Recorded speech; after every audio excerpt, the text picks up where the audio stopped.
Revolution. And welcome to a cold, loud night in Philadelphia. Rain is falling, but we are ready to go.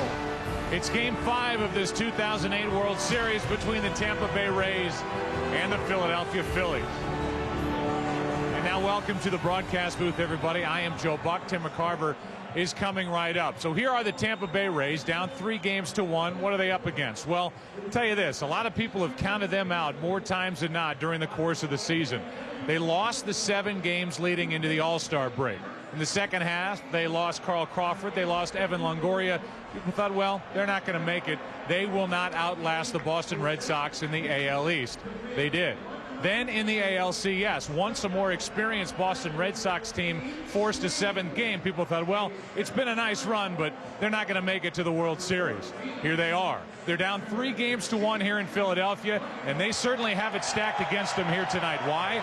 Because the Phillies so far this postseason are 6-0 at home, and here tonight they have the undefeated ace on the mound, Cole Hamels, who's trying to become the first pitcher since division play started and the wild card round was introduced to start and win 5 games during a singular postseason. So it's not going to be easy. And Tim McCarver, the question to you, you've got to be the one to answer it. If you're the Tampa Bay Rays, how do you turn this thing around and stop the momentum and get something done? Well, Joe Maddon says that it's time to push the rock in the other direction, to turn the momentum as early as he can in the ball game.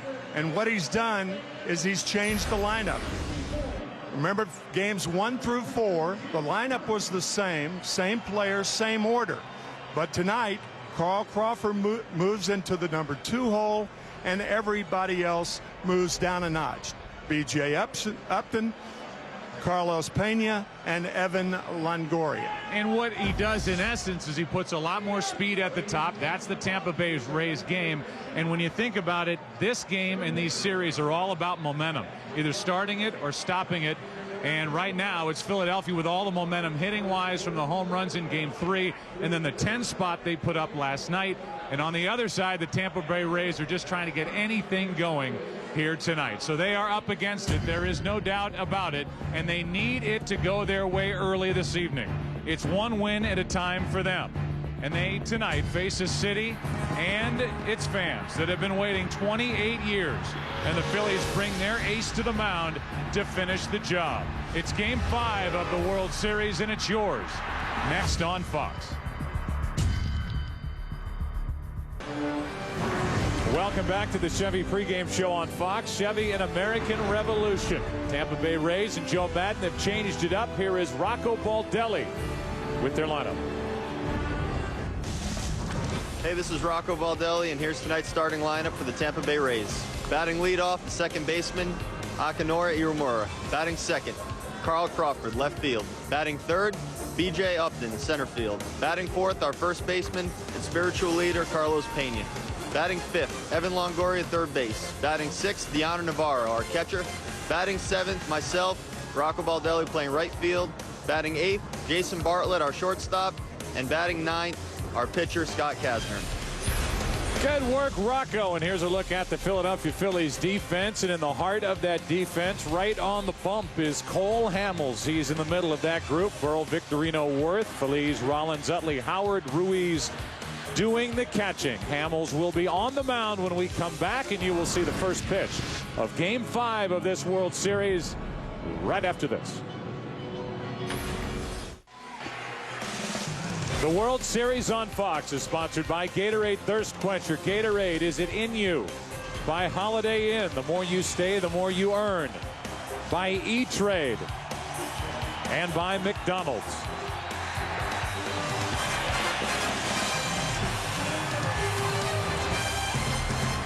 Before we get to work, we give you the Ford keys to the game.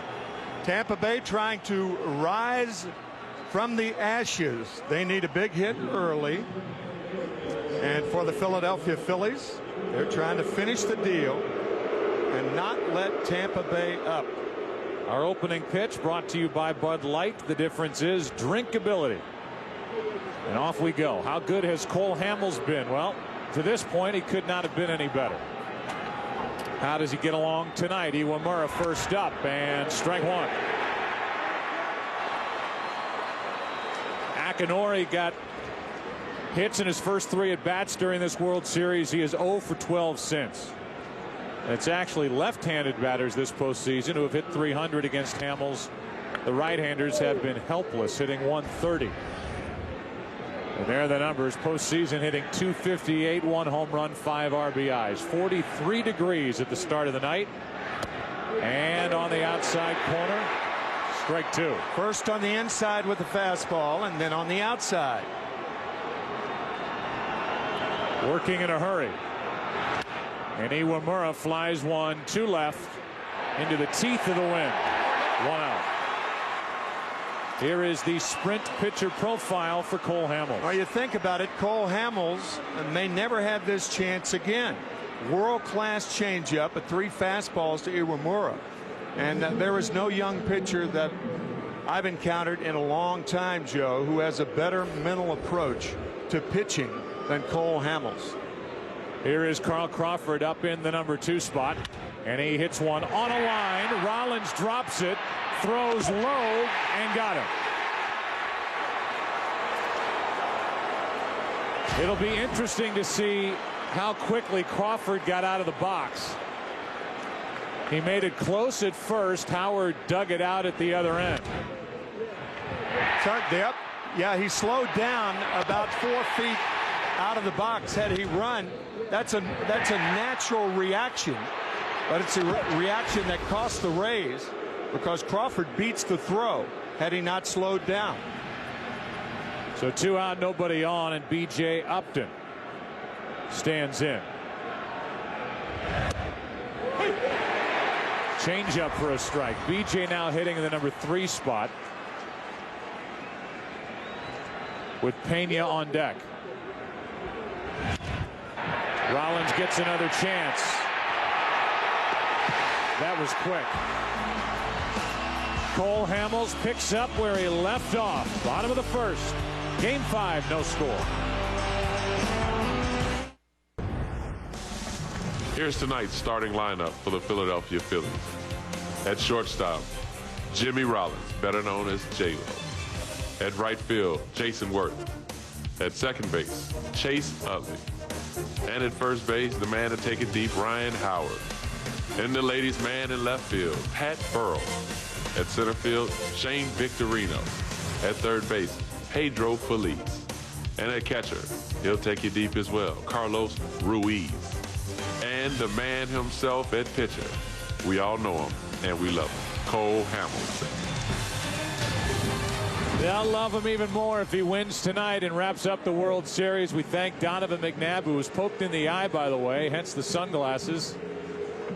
Yesterday, the Eagles took care of the Atlanta Falcons, and we thank Donovan for bringing us the starting lineup for the Philadelphia Phillies. You saw the numbers for Scott Kazmir, who during the regular season won 12 games, lost 8, an ERA of under 3.5. Jimmy Rollins first up. Ball 1. Kazmir is the Rays' all-time leader in wins, innings pitched, strikeouts, starts, and ERA. And his teammates ask him to get this series back to Florida. 2-0. That's one of the problems with Kazmir. He walked 70 in 153 innings. That's a little over 4 per game. He can be wild early, and the elements are certainly not with him tonight. He's allowed 2 runs in the first inning in 3 of his 4 postseason starts as well. And he finds the strike zone. Throwing hard, 92. Key for him is that slider, as we've talked about already this postseason. Here's his 2-1 to Rollins.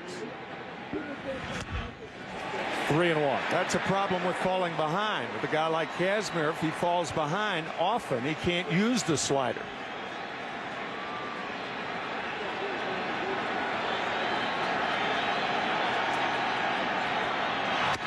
On the inside corner, 3-2. Good tailing delivery from Scott Kazmir. And a strike all the way. Jimmy Rollins doesn't win any points with Jeff Kellogg, the home plate umpire, and Deanna Navarro had the straps to his mask snap on this cold night. Let's look at the defense for the Tampa Bay Rays. Come back, Deanna. Crawford in left, B.J. Upton in center, Rocco Baldelli in right with Longoria, Bartlett, Iwamura, Carlos Pena at first. Navarro has to go back to the clubhouse to get his other mask. And Scott Kazmir is in the middle of it with a full count now on Jimmy Rollins. There are the umpires. Jeff Kellogg behind the plate. Sheeta at first. Tim Welke, the crew chief, at second. Kerwin Danley, Fielden Culbreth, and Tom Hallion worked the plate last night. He's down the right field line tonight. 3-2. And a fly ball into left, right at Crawford. One away. Let's give you the sprint pitcher profile for Kazmir, who battled back from a 3-1 count to get Jimmy Rollins. Joe Maddon and the Rays do not care how he does it. Just get them back to Tampa Bay for game 6 and possibly 7. Showing that slider early, we've talked about that, and the improved changeup due to a sprained left elbow in spring training. Yeah, and I would imagine a lot of Rays fans remember when they heard that Scott Kazmir in late February on the 26th had been diagnosed with a strained elbow, was going to miss time, start the year on the disabled list. And I'm sure at the time Tampa Bay fans were thinking, here we go again. They had the worst record in baseball last year. Everybody's worn out that stat, but then you start spring training and the guy who's been their most reliable starter is going to start the season on the DL. Here's a 1-0. Good popping fastball from the left-hander, who is 24 years old.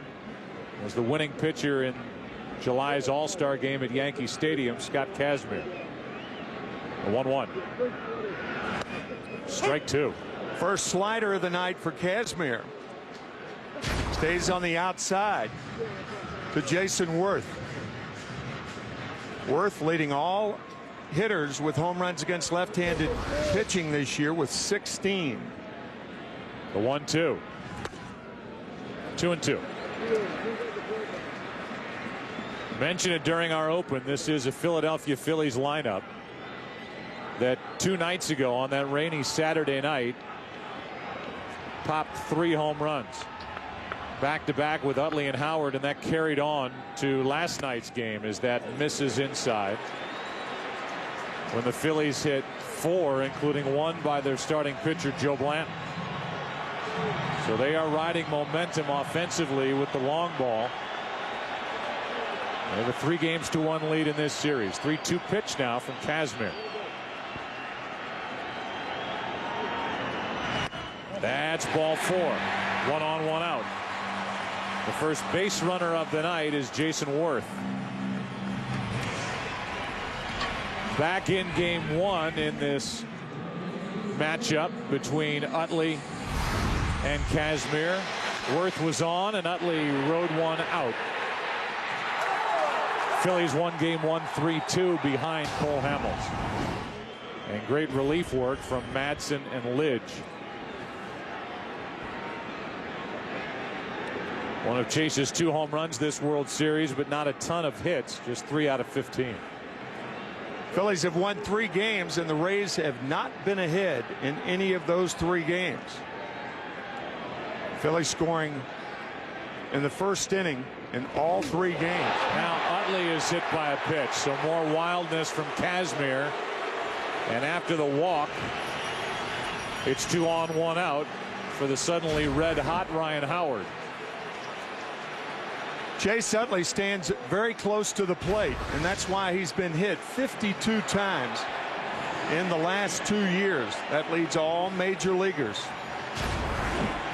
Taking one for the team right here. Fastball inside. And the Phillies are threatening. Kazmir fell behind Rollins 3-1, came back and got him, but then a walk, a hit batsman. Here's Howard,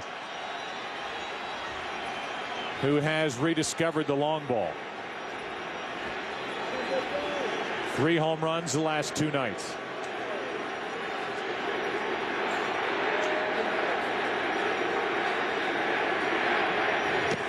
Ball 1.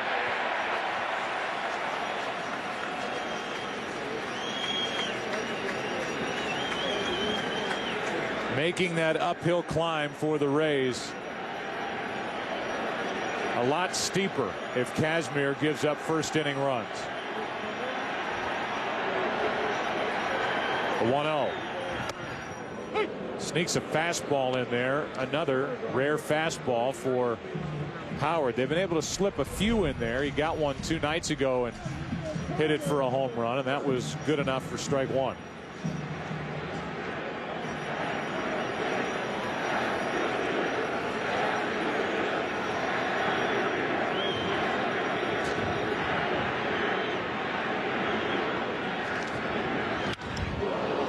Good heat, 94 from Kazmir, and Howard couldn't get around on it. Fastball on the inside part of the plate. That's where the fastballs are headed for Ryan Howard. I would imagine he'll see a slider right now. On deck is Burrell, who is hitless in this World Series.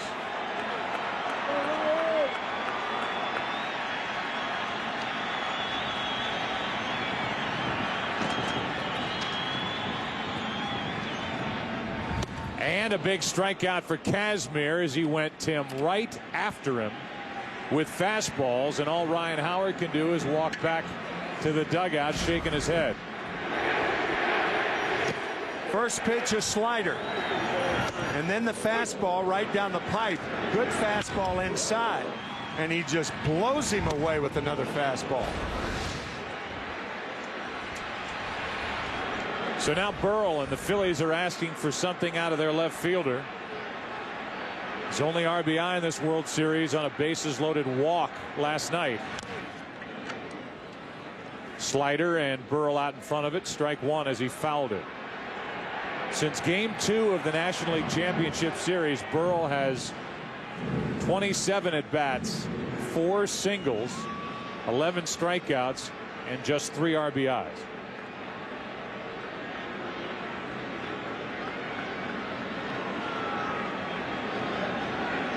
Pat Burrell, a very good low ball hitter.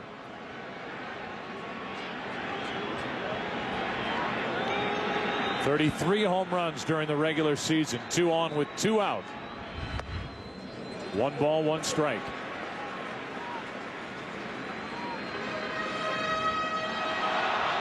Shane Victorino next. Because of that wind blowing in from left field, a night where left-handers can really challenge right-handed hitters. And that's a rarity in this ballpark. A park in which 189 home runs were hit this year. The 1-1. In case you're wondering, that ranks as the 7th most hit in any park during 2008.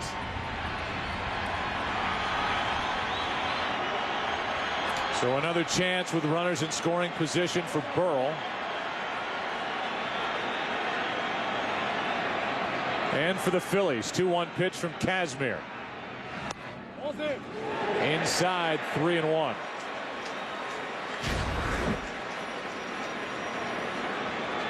Third 3-ball count in this inning. And he has hit a batter, Chase Utley, on the first pitch.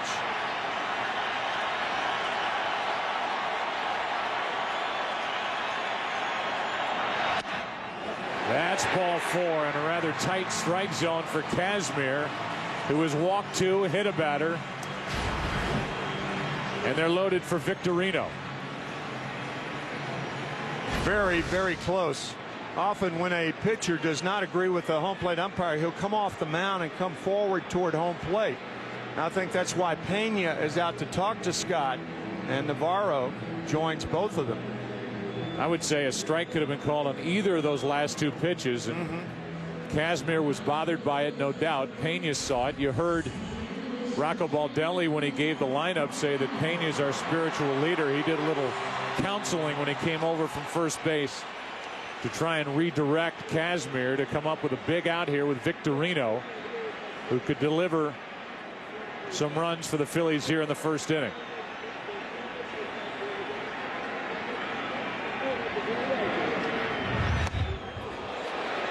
Ball 1.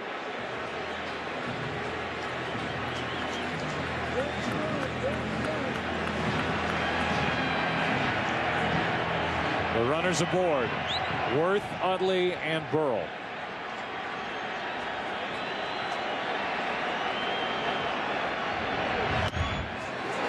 2-0.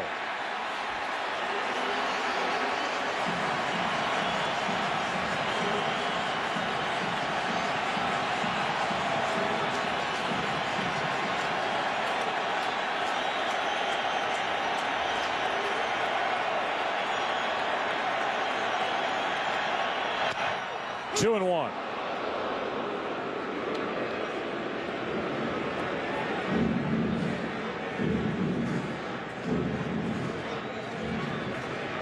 Victorino with a grand slam this postseason. Game 2 of the division series. Batting right-handed off Sabathia. Here's a 2-1. Line drive down the left field line. Victorino delivers 2. Phillies strike first.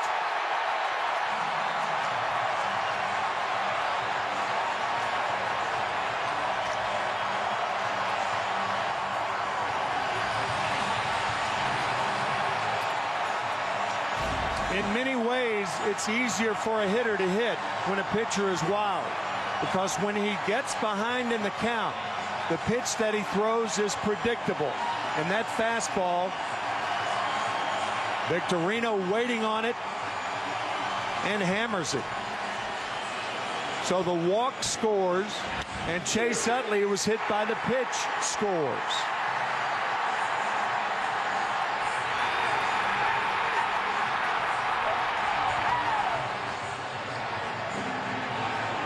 So again, Kazmir gives up 2 in the first.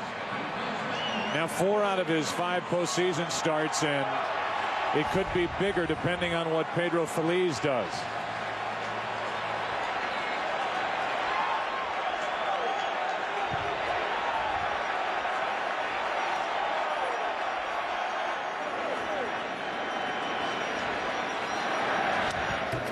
Charlie Manuel, Tim, has talked all series, really all postseason long, about his big hitters being more disciplined at the plate, not jumping at deliveries. They've been very disciplined here in the first inning tonight and let Kazmir, who, as we've said, can get wild, get himself into trouble. That's Charlie's mantra: slow feet, quick hands. That's what Victorino had.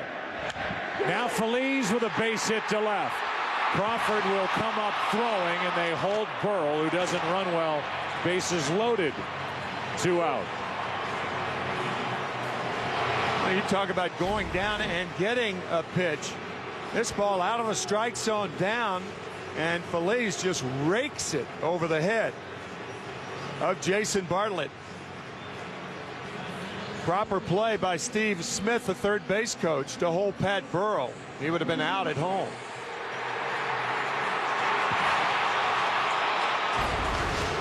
So the hit loads him up, and the 8th man in the lineup for the Phillies, Carlos Ruiz, bats.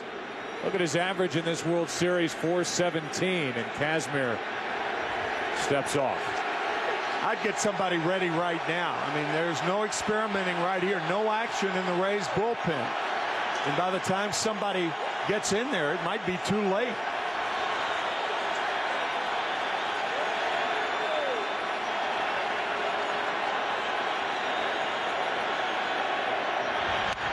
Ruiz hits it in the air to left.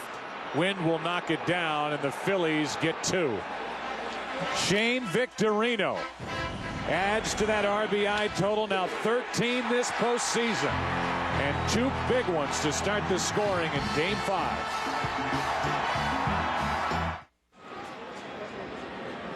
Kazmir walking off, shot a glance at the home plate umpire Jeff Kellogg, not liking those 2 pitches.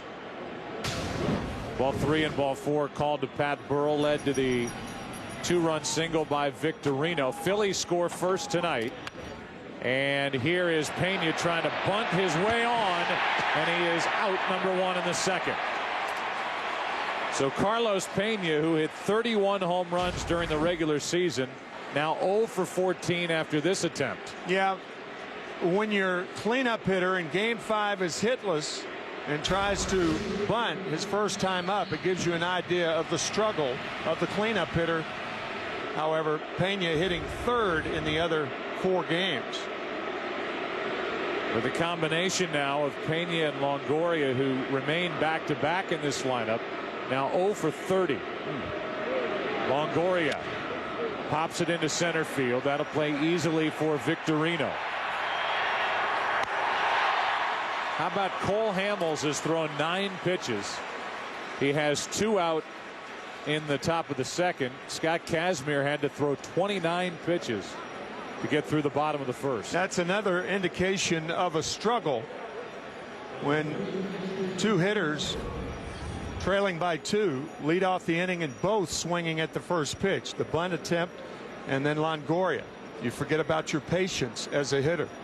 And in the patience department, the Rays in this World Series have shown their age and their experience. Joe Madden telling us before the game, something's got to happen. Somebody's got to pop one. Somebody's got to come up with a big stolen base. And what he has witnessed is 2 runs in the bottom of the first for the Phillies.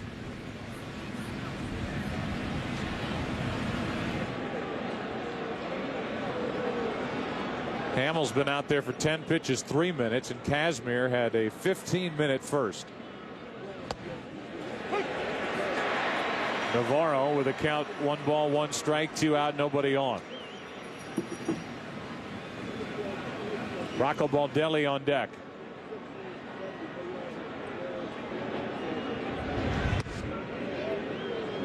Two and 1.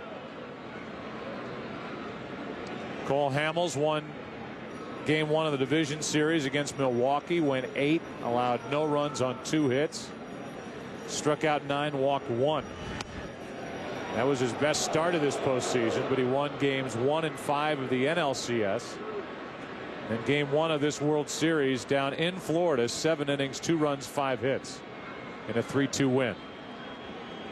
Here's his 3-1 to Deanna Navarro. Good rip, but a full count.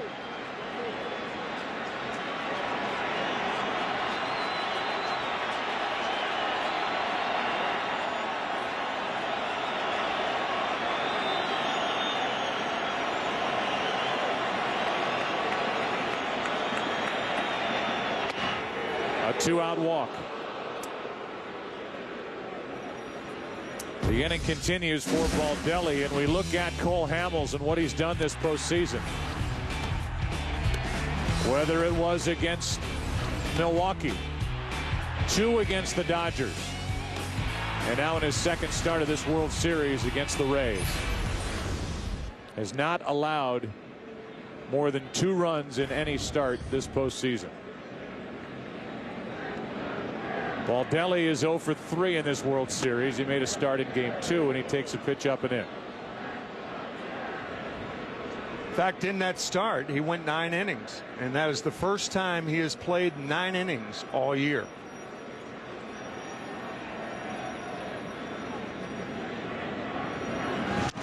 Baldelli pops it up. Utley fights the wind and makes the play. A walk, a man left, bottom of the second. Philadelphia game 5, 2-0 Phillies. Light. The difference is drinkability. Fighting that wind up above. The aerial coverage brought to you by DirecTV. Now get over 130 of your favorite channels in HD.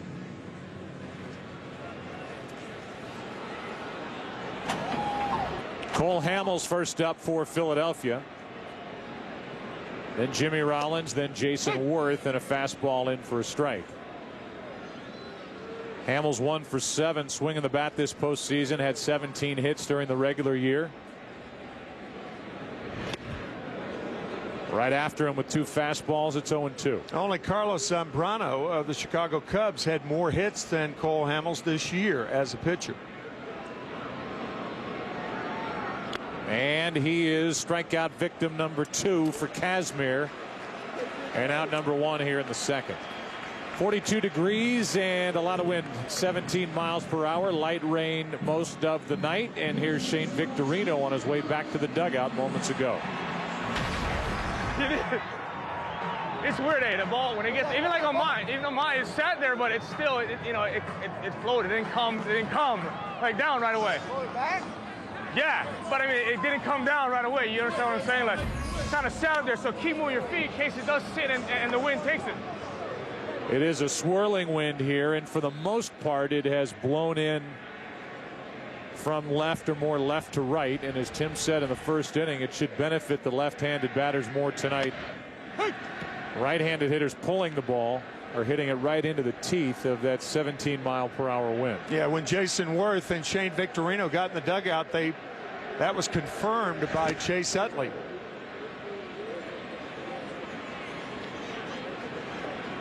One ball, two strikes on Jimmy Rollins. Jimmy Rollins still looking for his first hit of the World Series as a right-handed batter, 0 for 6.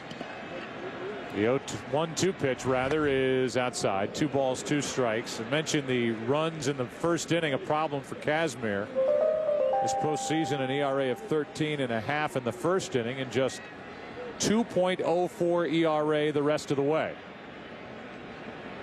The 2-2 pitch. Full count.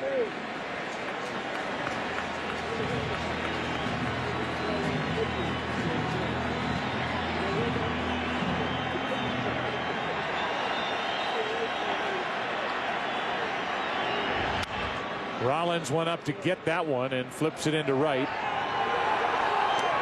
2 out.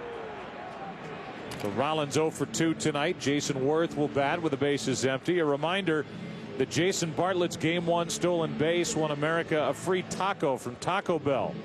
Visit a participating Taco Bell tomorrow between 2 and 6 p.m. to get your free taco. I think 4 o'clock would be a good time for you to stop by Taco Bell, Tim. Yes. Will it be in Tampa Bay? Don't know. That's up to the Rays and the Phillies.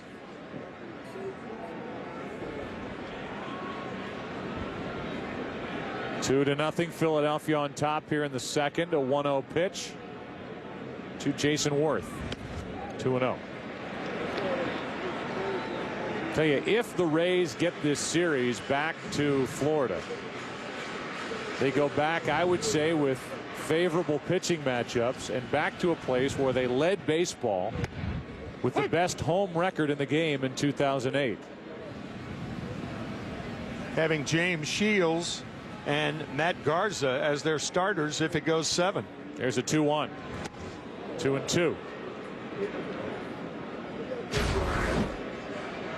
So Rollins goes after a 3-2 pitch out of the strike zone up, and so does Jason Worth. The slider to even the count. 2 out, nobody on here in the second. And Worth fights it off.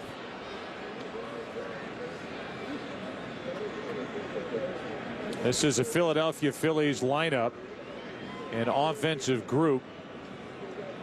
It's pounded 9 home runs during this World Series and 19 during the postseason. The majority of their runs have come via the home run ball. Not in the first, though. A 2-out, 2-run hit by Victorino. That's out of play.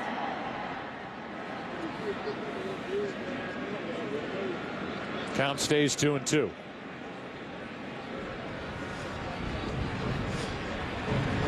In the top of the third, the Rays will have Bartlett, Kazmir, and Iwamura.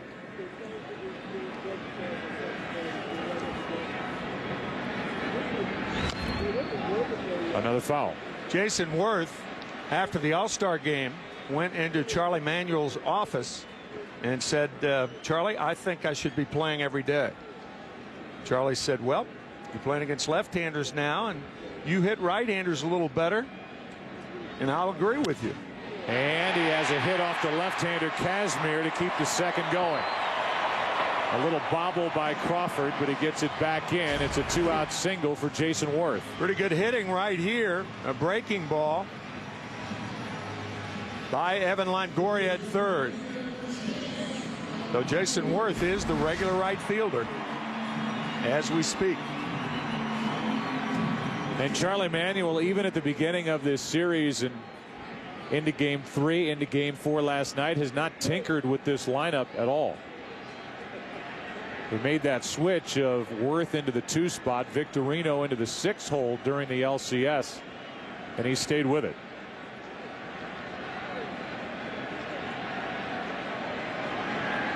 Here's Utley. Hit by pitch and scored a run in the first. Strike one.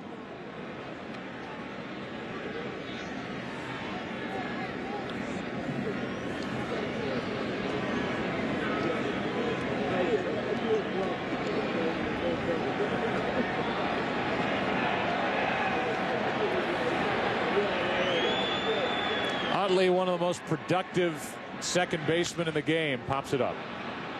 Left side for Longoria. And he has it to end the inning. It can be an adventure tonight on pop-ups or fly balls here in Game 5. Third inning now, 2-0 Philadelphia.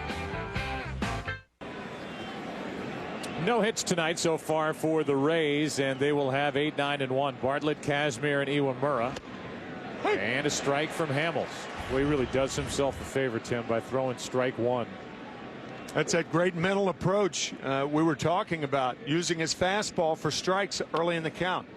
That's up and in for Bartlett, who during the regular season had the best average in the American League against left-handed pitching, 379, but during this postseason, just 3 for 18. Now he's in the hole 1 and 2. No hits for the Rays, who since Game 5 of the ALCS have as a group hit 181 and averaged 2.8 runs per game after averaging over 6.5 the first 9 games of the postseason, when they hit 287 as a group and hit 19 of their 25 home runs. Here's a 2-2. Bartlett hits it foul. I think one of the reasons that Hamels is throwing more fastballs is because of the cool evening. A lot of times you can't get a good grip on that changeup when it's cold, and it's cold tonight. That's high and a full count. By far the longest year for the young Cole Hamels. He's won 38 games as a big leaguer since he came up in 2006. 256 plus innings as a ground ball checks on the shortstop. Rollins, one away. Home plate umpire Jeff Kellogg went down and visited with Tim Sheeta during the break, and here's what they were talking about. He wiped out the last 10 feet of the foul line when he dove into first base. He looked down, there's nothing there. Oh, and that's you up to the bag. Okay. I kind of like you to have a line. Okay. So let's tell him if he can get it out here at the next half inning. All right. We don't want to delay the game. Which guy is it? Any one of these. Any one of the red guys? One of the guys and tell him to get the groundskeeper. Okay. All right. I'll do it right now. Which they did. Grounds crew came out and repainted that line leading to the first base bag. First pitch a strike yet again from Hamels, and now another to Kazmir. That's what they did during the break prior to the start of this third inning. And that was quick, and strikeout number 1 for Cole Hamels. Still no hits for the Rays. The World Series on Fox, sponsored by Sprint. Get more done with Nextel Direct Connect, only on the Now Network. By State Farm, at home or away, State Farm is there. By Taco Bell, think outside the bun. And by Chevy, an American Revolution.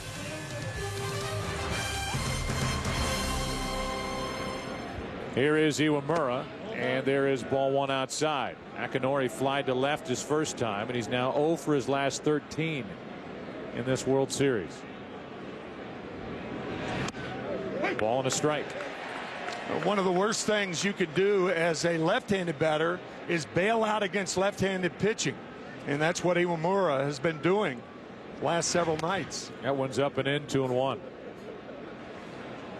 Very difficult to keep that right shoulder in there, but that's what you have to do to hit left-handers effectively. Here's a 2-1 pitch with 2 out, nobody on, and a foul back and out of play. 2-2.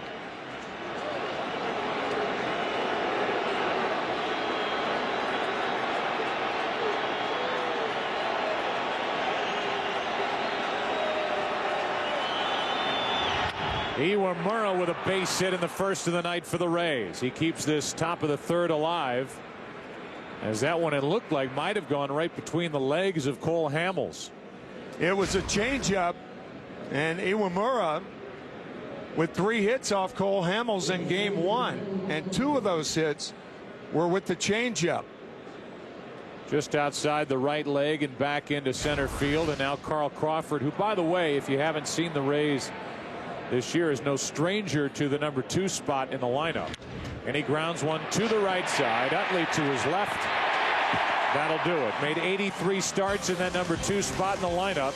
He's 0 for 2. Rays have their first hit, but trailed 2-zip after 2.5. Ryan Howard is a cleanup hitter for Charlie Manuel. 4, 5, and 6 hitters here in the 3rd inning. 2-0 Philly. Thanks to a 2-out 2-run hit by Shane Victorino in the bottom of the 1st. Strike 1 to Howard, who struck out. We saw a lot of fastballs first time up, and he sees one here, and the count's 0-2.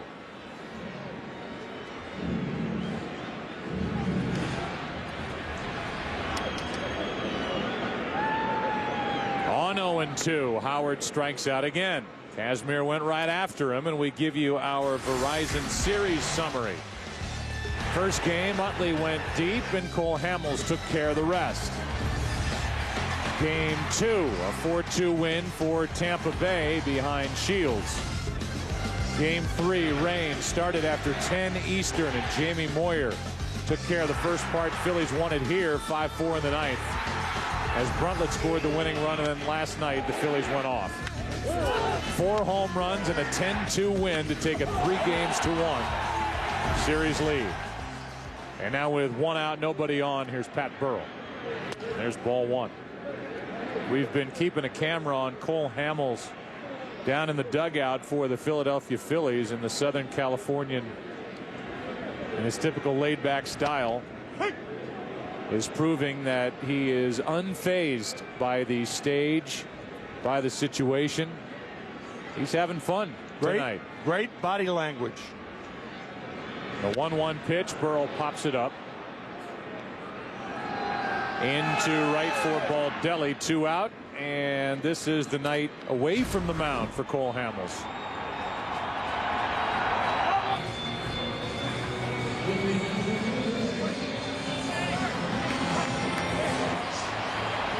Talking to anybody who will listen to him, bouncing around that dugout, and the 24-year-old is having fun. And why not? As you said at the beginning during the sprint pitcher profile, he may never be in this situation again. Who knows? There's strike 1 on Victorino. Jimmy Fry used to be the manager of the Chicago Cubs, and when asked about the poise of Doc Gooden when Gooden was a young pitcher for the Mets, Fry said, I'd be poised too if I could throw like that and have that kind of curveball. So as far as Cole Hamels is concerned, no wonder he's having fun. 0-2 is the count on Victorino, who has the game's only RBIs. And Kazmir is settling in. He's looking for some help from his lineup. Part of the order coming up in the 4th. 2-0 Philadelphia. By DirecTV. If you call yourself a sports fan, you got to get DirecTV. And by MasterCard. There are some things money can't buy. For everything else, there's MasterCard. 4th inning now, in the heart of the lineup for Joe Maddon, manager of the Tampa Bay Rays, who we had a chance to visit with during the break. B.J. Upton, first up, takes a strike. Grounded out to short his first time, and that pitch almost came back for strike 2. Instead, it's ball 1. The rain picks up a little bit as we play here in the 4th inning. Left side, gets by Phillies, and it's the throw by Rollins for the out. Good play by Jimmy Rollins, and that's out number 1. And here is our chat with Joe Maddon, talking about Kazmir settling in and looking for something to happen out of his lineup. Yeah, we have to do something offensively. I thought the first inning actually threw the ball pretty good. Some of those calls were relatively close from here. But for the most part, the fastball seems to be pretty good, and the slider actually looks better today also. Yeah, I know you changed your lineup in anticipation for tonight's game. Just trying to change things up and get a little more speed at the top, and then you guys can do what you do. Yeah, just had to unfreeze the log jam a bit. We're just having a hard time getting this thing rolling, and Carl has hit in the 2-hole for us on many occasions this year. He's very comfortable there. BJ's done the 3-hole, etc. So just wanted to do something different, see if we get it rolling tonight. Joe, the one thing we did not ask you before the game, your usage of David Price tonight. As much as we want, as much as we can eat. He's ready to go. He's had, what, 3 days off now. It could be 2+ if necessary. There's no saving for tomorrow right now, so we'll use David as we see fit. All right, Joe, thanks for your time. Good luck the rest of the night. Thank you. Thanks. Tim, you and I talked about it before the game. Of all the managers that we have ever dealt with in the, 13 years we've been together, nobody has been more forthcoming or accessible, open with information than Joe Maddon. He's been great to deal with. Honest, thoughtful, and straight. The 0-1 to Pena, who fouled that first pitch off his foot, is inside, a ball and a strike. Pena tried to bunt his way on his first time up and bunted it right at Ryan Howard for an out, so he is now 0 for 14. The 1-1 is launched into right field. Will it carry? Back at the wall. This ball is off the wall. Pena will dig around second and hold with a 1-out double.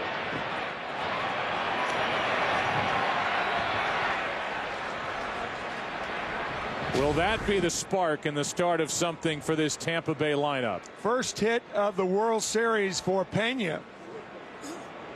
Looked like Jason Worth jumping, and the ball actually goes to the side of his glove. The leap was there, but his windage was off.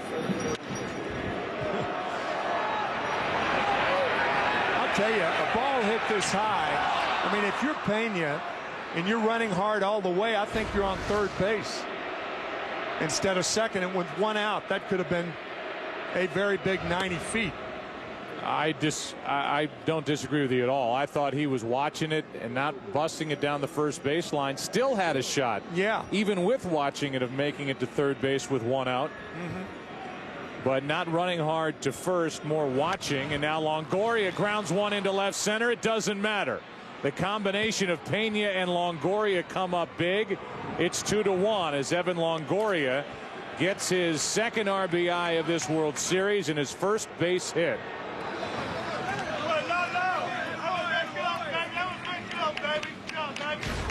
So back-to-back hits, a double by Pena, and now on the first pitch, the ball just eluding Jimmy Rollins, diving at shortstop, and Tampa Bay on the board. So that combination of Pena and Longoria have gone 0 for 31 to start this World Series, and now they go back-to-back with a double, an RBI hit.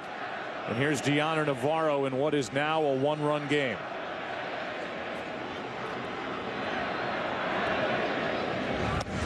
Ball 1 high.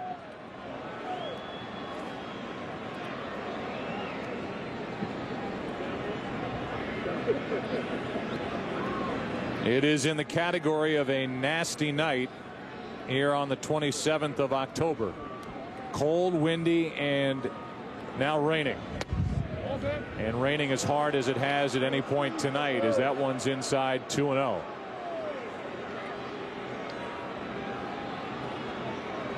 So Navarro looks down at his third base coach Tom Foley as he gets back in. Longoria the runner at first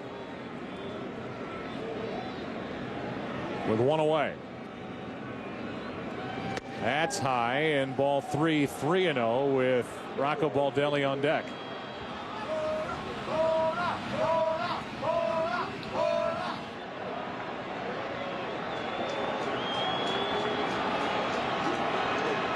Hamels needs a strike, and he finds one. It's 3-1.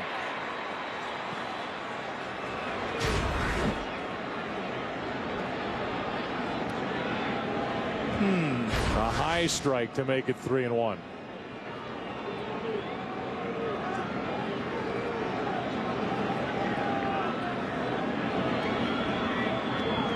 Runner at first, one out, and now a ground ball to short. Rollins flips out over to first, out, double play. What a difference a pitch makes. Instead of ball 4, it's strike 1. The double play follows. Pena and Longoria combined to make it 2-1 in the 4th. Bottom of the 4th inning, 2-1 now. Each side has 3 hits. Kazmir has settled in through just 9 pitches through the 4, 5, and 6 hitters last inning. And strike 1 on a foul back to the screen. In case you're wondering, as the weather seems to be getting worse as we go here, there are no special rules in the postseason in the World Series. If this thing doesn't go 4.5 innings, it's no game. And you start over. But the forecast from what we have been able to find out is for this to really continue throughout the majority of the night. More in the category of a mist, as 3 straight foul balls have been sent backward by Pedro Feliz. Scott Kazmir would like to do that first inning over. Wildness, a couple of walks, a hit batsman, and a 2-out hit by Shane Victorino. Feliz with a base hit, his first time up, and now he strikes out. That is strikeout number 5 for Kazmir, who can ring him up. Last year, 2007, he led the American League in strikeouts at the age of 23, which was the youngest American League strikeout leader since Frank Tanana with the Angels back in 1975. That's one of the reasons he doesn't throw a lot of sliders, is because it stays away to right-handers and doesn't bite inside. Got away with one there and there. Ruiz takes a ball. Carlos is 0 for 1. Left the bases loaded. He and the Phillies did in the first. That's foul. 1 ball, 1 strike. Pitcher Hamels on deck.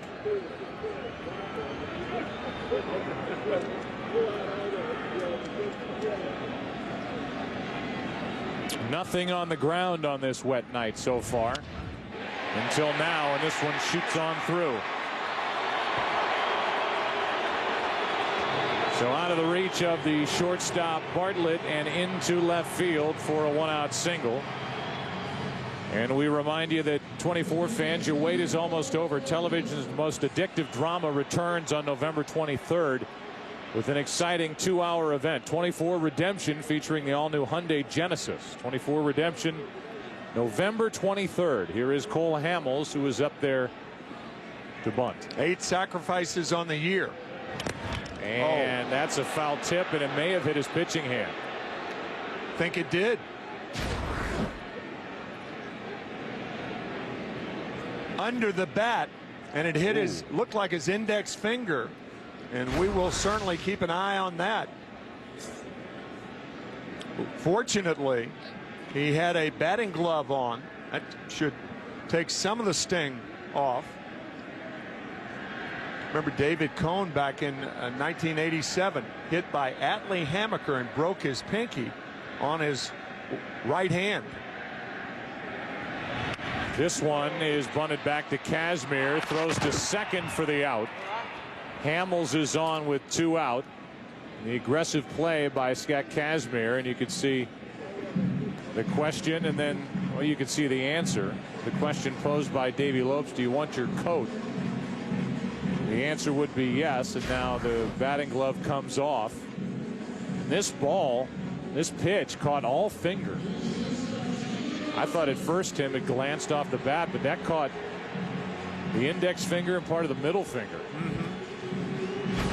It appeared that it hit the knuckle instead of the tip, and that would be better for Hamels, one would think. But we'll have to wait until he gets back out there to throw the ball to see if there's any effect from being hit by that pitch. So now Jimmy Rollins bats. He's 0 for 2. Runner at first is Hamels, 2 out.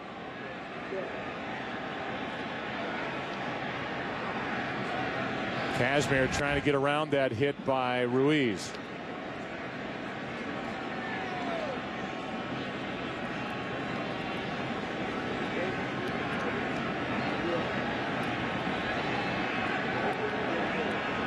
One ball, no strikes on Jimmy Rollins. 1-1. The Rays in the 5th inning will have the bottom 3 in their lineup: Baldelli, Bartlett, and then Kazmir.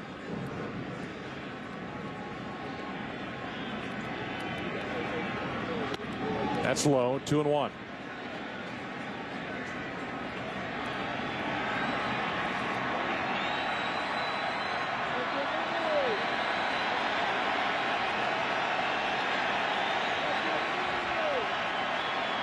The 2-1 pitch is in for strike 2.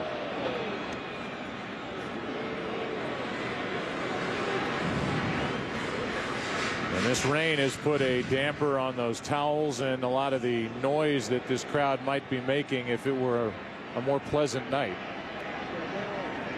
The 2-2 is up and away, full count, and Cole Hamels will go with the 3-2 pitch.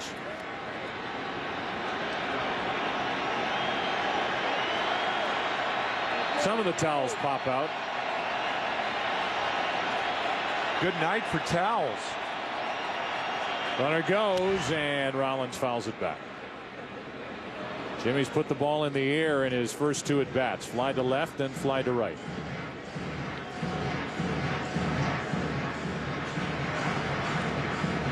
Still twitching those fingers, and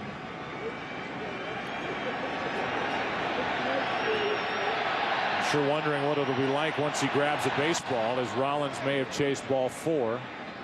Another foul ball.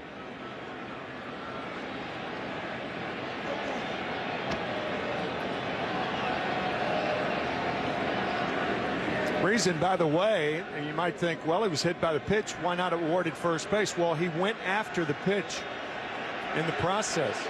We think it hit part of the bat also. 3-2, runner goes, and ball 4 just inside to put 2 on with 2 out. Third walk handed out by Kazmir, and again a call that could have gone either way. Walk number 3, and here is Jason Worth with a chance.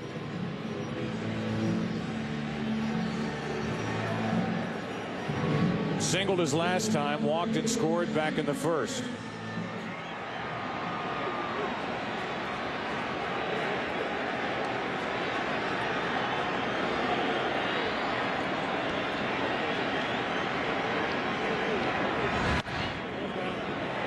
Low for ball 1.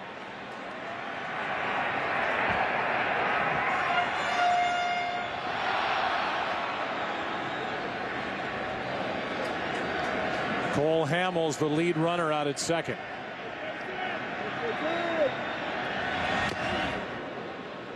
One and one. The tailing fastball just off the plate. Worth fouls it.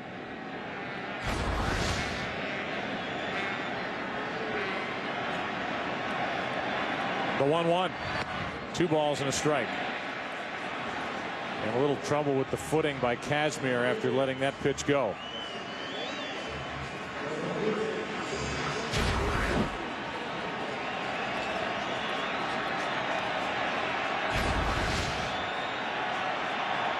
On 2-1. Worth reaches for it, fouls it, strike 2.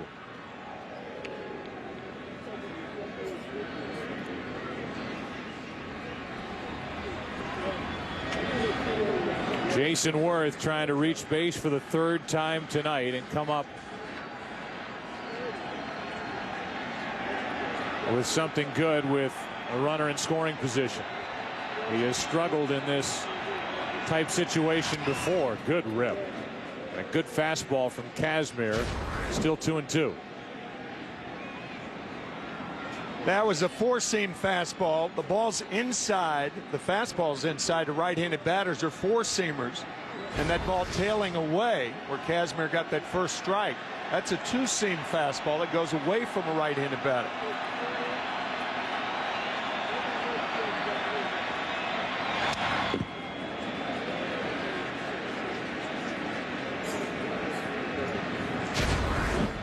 And the grip's right there to your left, a 4-seam fastball, and the 2-seam fastball to the right on top, and then the slider and the changeup. But an important distinction on those two fastballs. Inside to right-handed batters, 4-seam, away a 2-seam. 2-2 pitch again from Kazmir, and that's in the dirt. Another full count, a slider that skipped in there. And the runners will go from first and second on this 3-2 to Worth.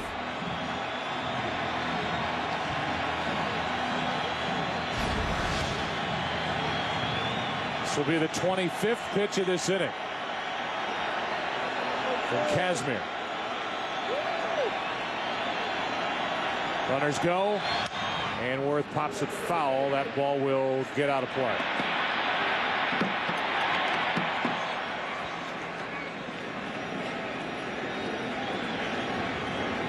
Because of his arm problems, it seems that Scott Kazmir has been mastering a backup slider. Once again, he tries to throw that slider down into right-handers, but his elbow won't allow him to do that. So it stays up and away, flattens out. He was encouraged to throw that pitch more against the Boston Red Sox in Game 5 at Fenway Park. He did pitch 6 innings of scoreless ball, but his slider, even though he threw it, was more like it is tonight, the backup variety. Cement mixer, as the players call it.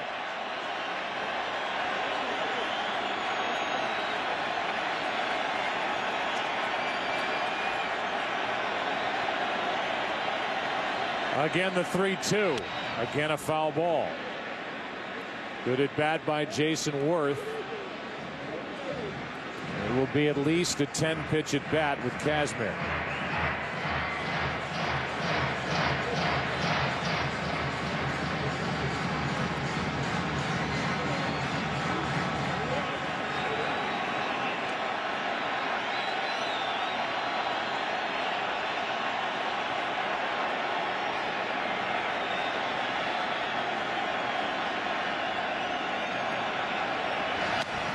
That loads him up.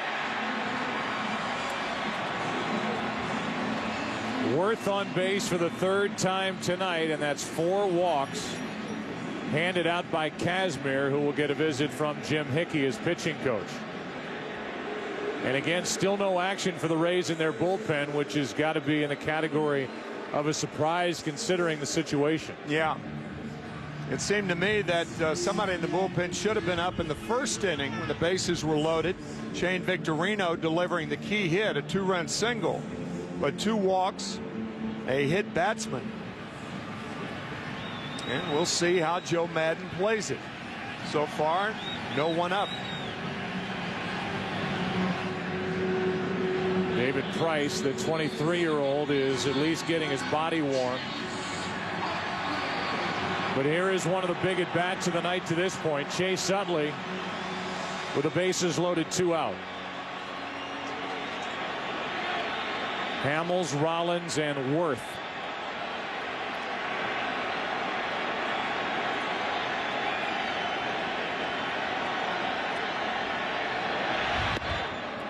A slider for strike 1. That's the best slider of the night by Kazmir. This ball really bites low and away out of the strike zone.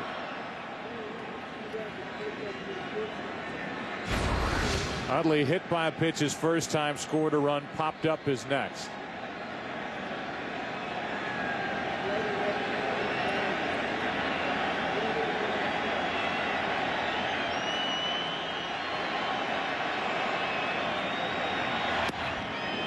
One ball, one strike.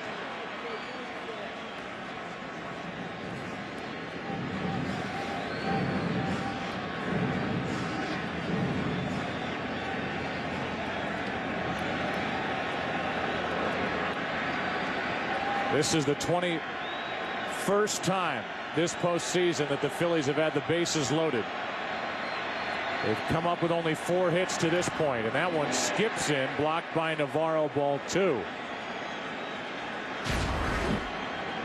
Good play by Navarro. Nicely done.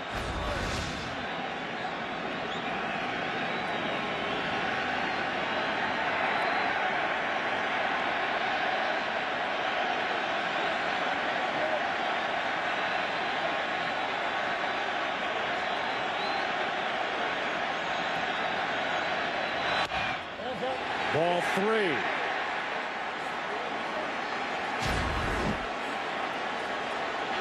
Slider stays up. He has got to get a fastball right here. Looking down and in. That's where his strength is.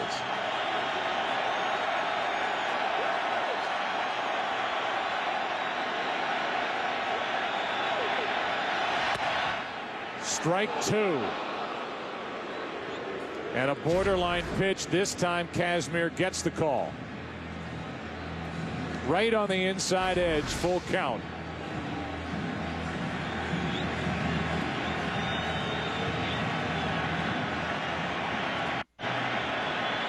Grant Balfour is going to hurry to get loose.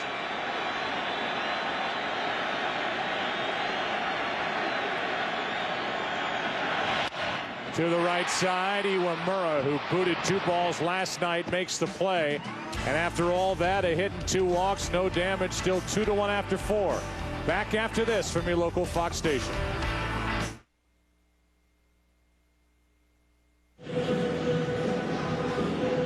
Cole Hamels is back to the hill. Rocco Baldelli, Jason Bartlett, Scott Kazmir, bottom 3 in the lineup for the Rays. Rain continues to fall here in Philadelphia on a cold night, just above 40. And the first pitch from Hamels misses for ball 1. We had a chance to visit with Rich Doobie, Cole's pitching coach, during the break. Hamels hit on that pitching hand in the bottom of the 4th. They did discuss it briefly, and then we discussed it with Rich Doobie. Play that for you. Here is a 2-0 pitch to Baldelli, and he gets under it. Trying to launch one, and it's Jimmy Rollins trying to fight the wind and can't make the play.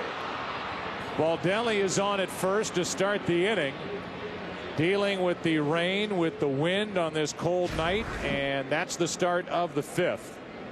Rollins laying back on the ball and then coming forward and then tries the basket catch. Looked like it hit him in the left wrist. As the elements are worsening.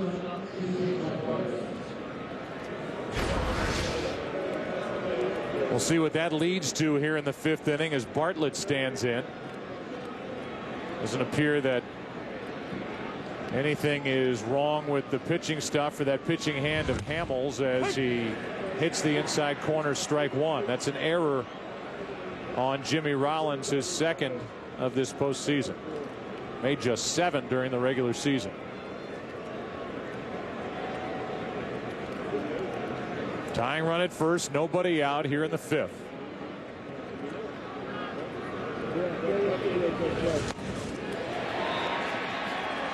Nothing in 2. After the defense of the Phillies saw what happened to Rollins, they are hopeful that more balls will be hit on the ground by the Rays. Rays thinking the same thing.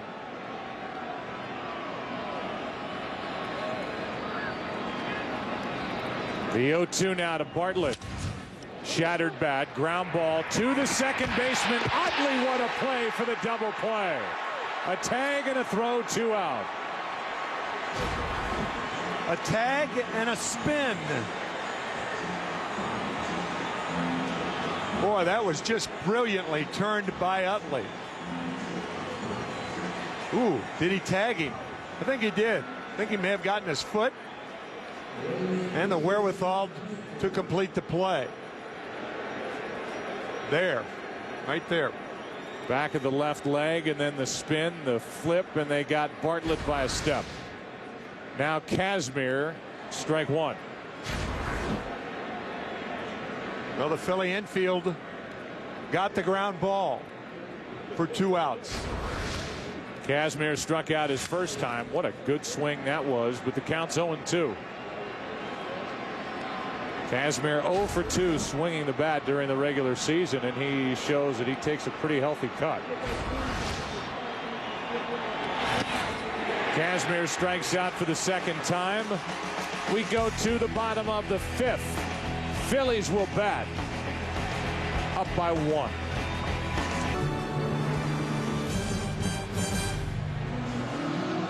Philadelphia Phillies trying to wrap up their second World Championship here tonight and trying to avoid a trip to Florida. The weather is just awful. It's cold, it's windy, it's raining, and it's raining harder the deeper we get into this game. And Ryan Howard is first up for the Phillies, up 2-1 here in Game 5. All of a sudden, a domed stadium does not seem like a bad idea. Grant Balfour continues to get loose, and now Joe Maddon does have help getting ready in case something pops up here in the way of a threat for the Phillies in the 5th. Howard has struck out twice. Kazmir's come right after him. He skips a slider in there, ball 1.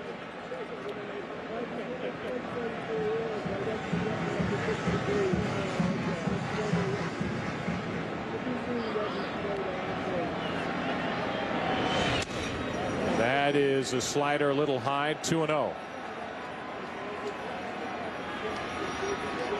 Last 2 games for Howard coming in, 4 for 8, 3 home runs, 6 RBIs. Tonight, however, 0 for 2. 3 sliders now in a row, and it's 3-0. They have Burrell on deck. Kazmir doesn't get Howard. And we'll find out now. That could be it for his night. Let's go down for a weather report with Chris Myers. Chris?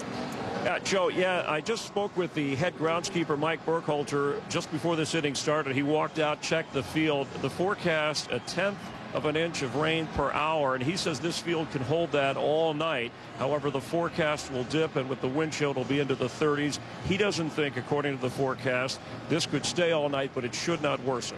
And I got to sit down. I'm blocking somebody's view here, I think, with the umbrella. Okay. All right, Chris. Well, even though this field can take it, you look behind third base, you look behind first base down the lines, and you can see water starting to gather a little bit and collect. And we talked about this on Saturday night, if you were with us, a game that started after 10 o'clock Eastern. This is a sand-based field. It holds and drains the water extremely well. Kazmir will pitch after that walk to Howard and deal with Pat Burrell. And find the strike zone. 0-1. So now 40 degrees.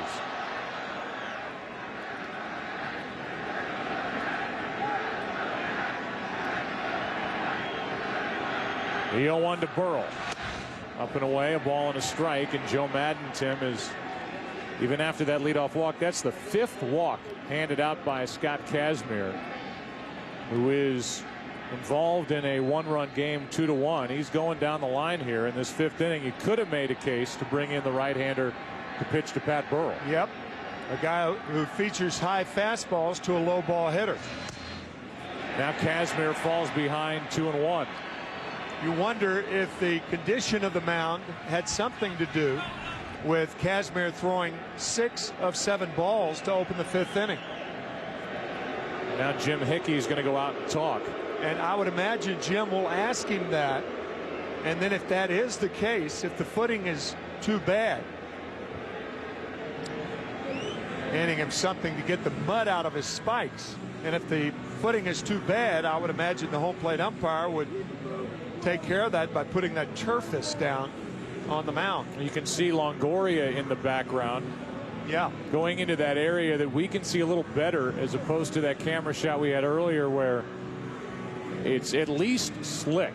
Yeah. Beyond the third base bag, and some of the water is starting to collect in that area where Longoria is digging at the dirt.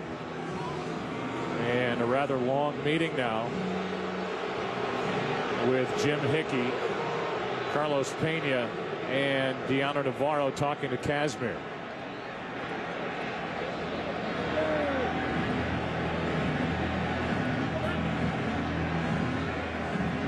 Already 97 pitches.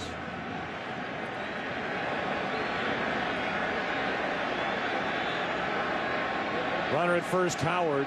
Nobody out. 2-1 pitch. 2-2.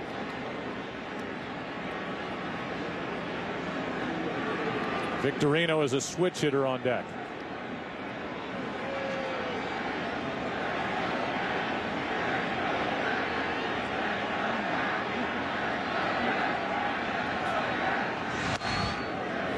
That missed. I guess low, and the count's full 3-2. It had to miss low because it appeared to be over the middle of the plate. Well, that's a good very pitch. Close fastball right there. Called the low, I suppose, by Jeff Kellogg. A good pitch, and Kazmir again doesn't get the call. Now a 3-2 to Burrell. Fouled down to the end of the dugout.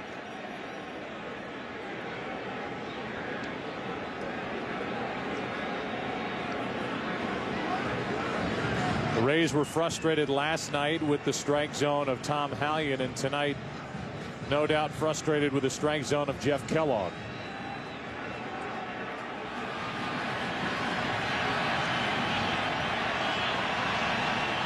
Runner at first, Howard, nobody out, and Burrell pops it foul out of play.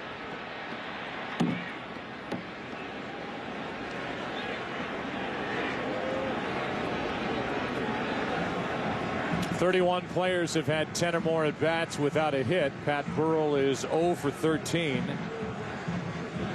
Both Pena and Longoria finally broke through tonight with back-to-back hits in the fourth. Longoria had started 0 for 17 and Pena 0 for 14.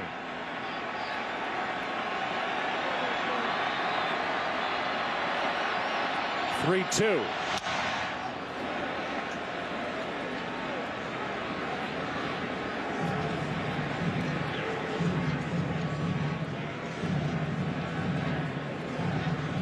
Just past 10 o'clock here in the East. Shane Victorino with a 2-out, 2-run single with the bases loaded back in the first, and Pena and Longoria started 0 for 31, 2 for 2 since. Now the 3-2 again to Burrell is low, ball 4. A 92-mile-an-hour fastball is called ball 4, and that is it for Kazmir, and that pitch didn't miss by much. Well, we saw the 2-2 fastball call the ball down. Where was the 3-2 fastball? Actually, a sequence, the 2 sliders, and now the 2-0 pitch connects. Pat Burrell fouls off a bunch of pitches, and that was the pitch on a 3-2 count. So 2 low fastballs. Kazmir does not get the calls on either one. Back-to-back walks to start the fifth. Kazmir is pulled from the game. The World Series on Fox is sponsored by Chevy Traverse. It's everything you've ever wished for and then some.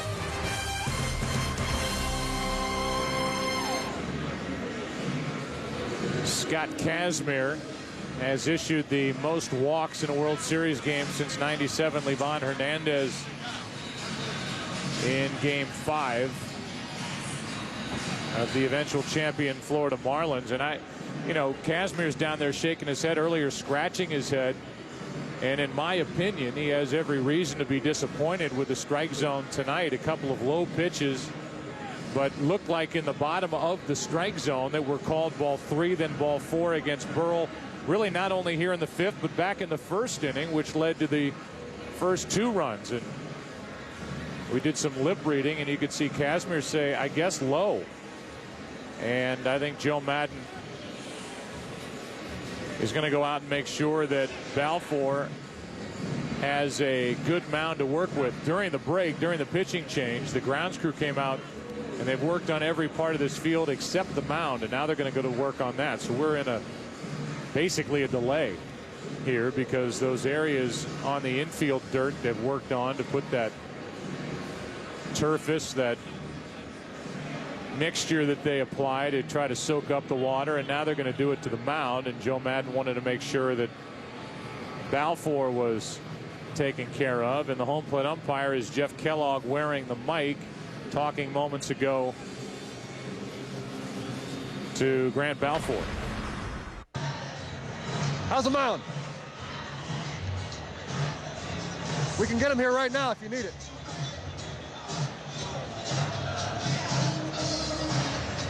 warm it up. I don't know. Okay, all right, just let me know. So there's the conversation between Grant Balfour, who just came into the game, and the home plate umpire, Jeff Kellogg. We welcome you into the broadcast booth, and typically we have a very good seat, very good angle. You could say that the seats down low are the best seats in the house, but not tonight. It's a nasty night weather-wise. And how about Kazmir? They went along with him. Kazmir ends up walking 6 as he gets into the 5th inning, and now he leaves what could be a mess for Grant Balfour to try and clean up. Well, Pat Burrell has been the beneficiary of some low balls in the strike zone, and the 2-2 pitch and 3-2 pitch we thought were strikes. And as you said, Scott Kazmir in the first inning was squeezed by home plate umpire Jeff Kellogg. So you look at Balfour, who's getting loose while he takes his warm-ups. We're going to take a quick break here in the bottom of the 5th. 2 on, nobody out when we come back with Balfour on the mound. Wishes can come true. Daniel met the LA Angels with his cousin Sammy, right? Make-A-Wish Foundation grants a wish every 40 minutes. To children with life-threatening medical conditions. I wanted to go to Wrigley Field. Fox Sports Supports invites you to join our team and support Make-A-Wish Foundation. There are lots of ways to help, from making a donation to volunteering. Together, we can bring joy and magic to children who really need both. Make-A-Wish. Please go to wish.org.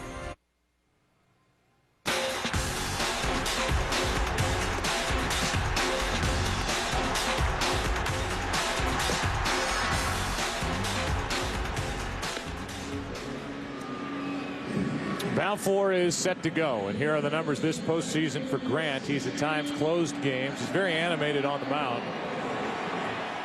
Australian-born right-hander, and his teammates ask him to come up with some outs here, with Victorino coming up. He'll be followed by Pedro Feliz, Carlos Ruiz, with runners on at first and second, and nobody out here in the 5th. I do not think Charlie Manuel will bunt with Victorino right here, because you have the bottom part of the order trailing him, and you have slow runners on the bases, Ryan Howard and Pat Burrell. But it looks like the Rays are squeezed and pinched at the corners, with Longoria in and Pena in, perhaps looking for the bunt. Remember the playing conditions. If the ball is put down, very, very wet. Top of that, Victorino's come up with big hits this entire postseason for the Phillies, and his 13 RBIs, as you see, a record for the Phillies in a single postseason. So Balfour set to go. 11 of those 13 RBIs with 2 outs. He does bunt, and he bunts it foul, strike 1. Biggest hit of the night so far came off Victorino's bat in the 1st. Bases loaded, 2 out. High delivery from Kazmir and a 2-run single. Rays got a run in their half of the 4th. A 1-out double by Pena, and then Evan Longoria broke through with his first hit for the RBI.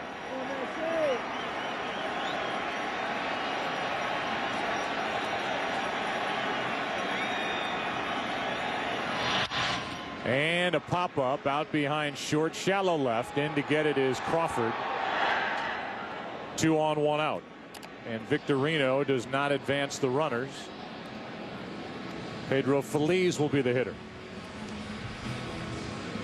You know, the issue with runners in scoring position is still there for the Phillies. Last night it was better, 4 for 14. After going 2 for 33 with runners in scoring position going into game 4. But at the start of the night, just 6 for 47, a 128 average, and tonight they left the bases loaded in the 1st inning when Ruiz flied out to left, and now they have a chance here. 2 on, 1 out, and here's a shot foul. Well, the weather has certainly taken the routine part of the game out of the game. Ground balls are not going to be routine. Even pop flies are not going to be routine. Charlie Manuel even ducks under cover here. Usually he's up in the front there. His arms up on that screen in front of the dugout. 2 quick strikes on Phillies, who's had 2 pretty good swings. It's 0-2.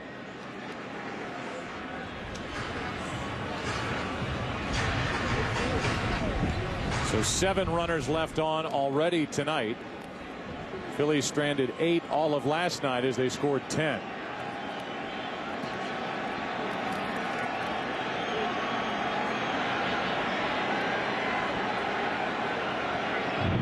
Phillies fouls one back here. Another good swing by Pedro.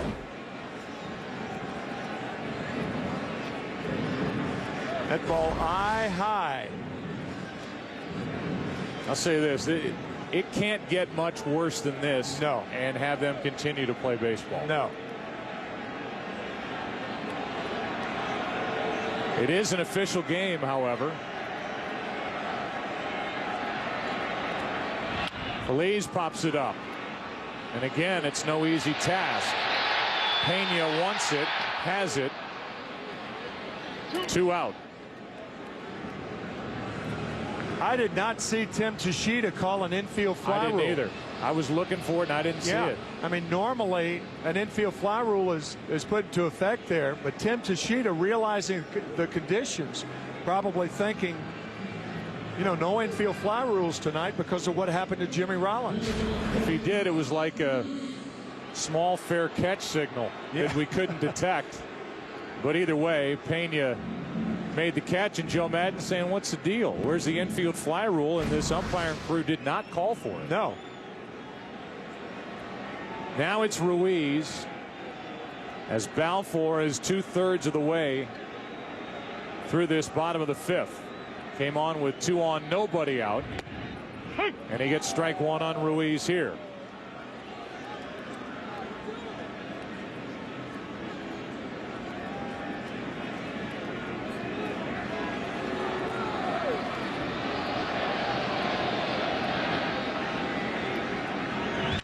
That's a line drive foul.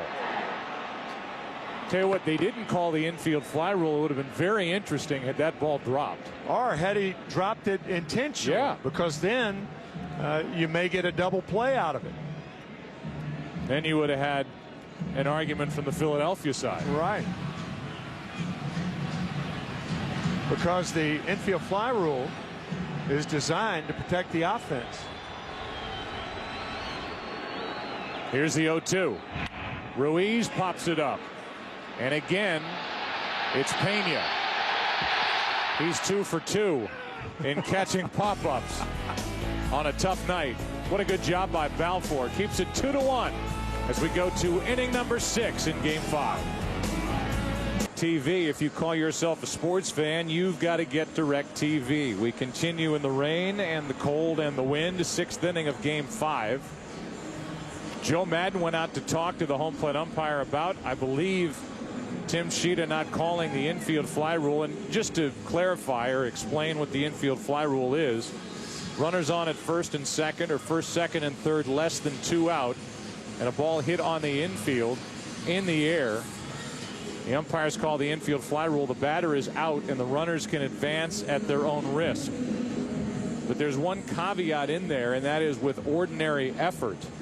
And because the fielder, in this case Pena, his feet were moving around fighting the wind, if you want to take that into consideration, say it's not ordinary effort, we could have a night here where the infield fly rule is in effect thrown out the window. Ken Rosenthal, a lot's been said about this umpiring crew so far during this World Series. There have been some missed calls. There have been articles written about it. And there are some interesting rules for umpires and the assignments during the postseason. Right. Those rules, Joe, are according to the umpires' collective bargaining agreement. One, an umpire cannot work back-to-back series in the postseason.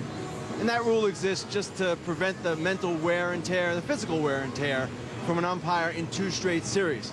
The other rule, the more questionable rule, is the one that prohibits umpires from working in back-to-back World Series. Now think about that. A player or a team can go to back-to-back World Series, but an umpire cannot.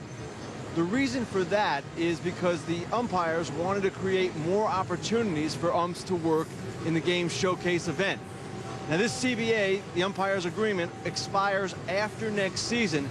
It will be very interesting to see if Major League Baseball seeks an adjustment. Yeah, I think it's worth talking about. And then when you look back through this World Series, we've seen a number of instances of calls that, here was the first one, game 1, the no balk call against Cole Hamels, a big play. Rays thought it should have been a balk. Then Kerwin Danley seemingly ringing up Rocco Baldelli, but then appealing at the end of that. And Baldelli went down to first on a check swing, ball 4. The play on the flip by Moyer, and then this play by Evan Longoria clearly tagging Jimmy Rollins on the backside. That was last night in the first inning. He was called safe, and then what followed was a bases loaded walk to give Philadelphia a 1-0 lead in the first inning. So now this group is having to umpire on a rough night conditions wise here in game 5 in Philadelphia. We'll take a break while they continue to work on the field here in Philly. Oh, to the Subway Big Philly Cheesesteak by Ryan Howard. I step to the plate and what do I see? A big Philly cheesesteak staring down me. Tender grilled steak, melted cheese high, saying slugger, give it a ride. Digging my cleats, take a bite. Oh, the flavor soars out of sight. Big Philly cheesesteak puts burgers to shame, but ought to be enshrined in the Hall of Fame. Subway, eat fresh.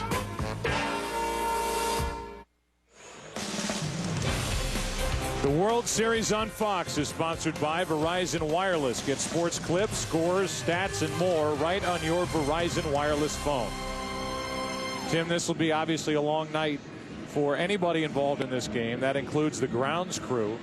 It makes me think of the job that was done by the police officers yesterday in this area and those who are involved with security, with all of the events that were going on during the course of really late Saturday into Sunday, whether it was the Eagles game, the Who concert, game 4 of this World Series. What a tremendous job law enforcement has done here in Philadelphia to make sure that everybody's safe going to and from and while inside these venues here in Philadelphia. Philadelphia's finest did their finest. This has been a long layoff for Cole Hamels. Not only, I mean, think about it. He's been standing out there while they've worked on the field on the heels of the 2 walks, the pitching change. They worked on the field in the bottom of the 5th inning. And now here in the top of the 6th. We'll see how he gets along. And he was hit by a pitch trying to bunt back in the 4th. He misses high ball 1. 4 innings left, and you just cannot help but think that the elements are going to have something to do with the outcome of this game. 30 minutes between pitches in the game by Hamels. He did warm up, but as far as in-game pitches, 30 minutes between pitches that count for Cole Hamels. Here's a 1-1. That skips in.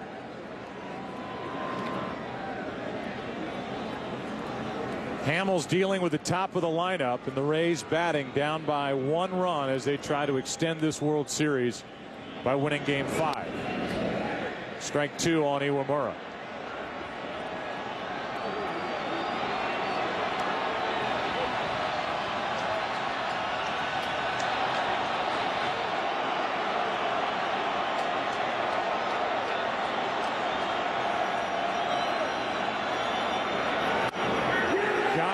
Outside corner on a wide strike, and Iwamura shakes his head as he walks back.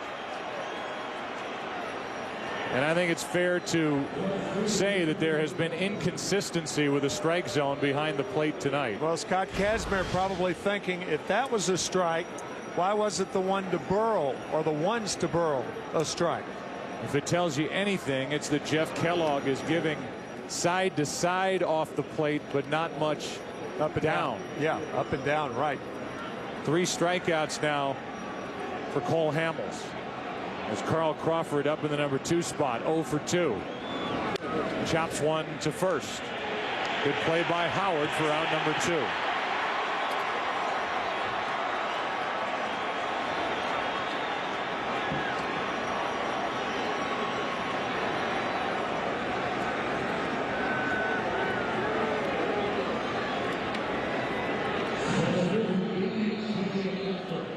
So now with 2 out, nobody on, Cole Hamels will deal with B.J. Upton.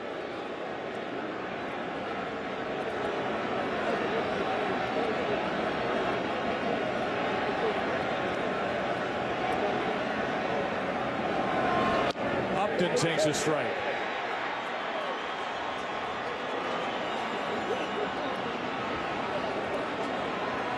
Top of the order so far, just 1 single tonight. That's down and away. You're Cole Hamels, you try to stay away from Upton. Lightning quick on balls inside, and a 1-run ball game, so you really can't chance it. A 1-1. Ball 2. Typically, once the game starts, whether you play or not, or they pull the tarp on the field, is in the hands of the umpires. But obviously, the hierarchy of baseball is here, including the commissioner Bud Selig and Tim Brosnan, Bob Dupay, right on down the line.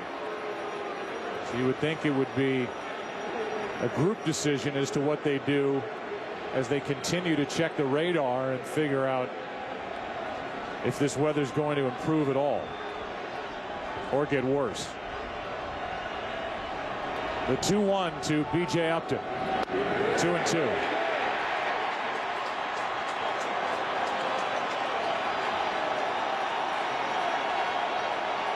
Again, this is an official game. The 2-2. Upton grounds one to the left of Rollins. Can't make a play. Wouldn't have had a play anyway with the speed of B.J. Upton.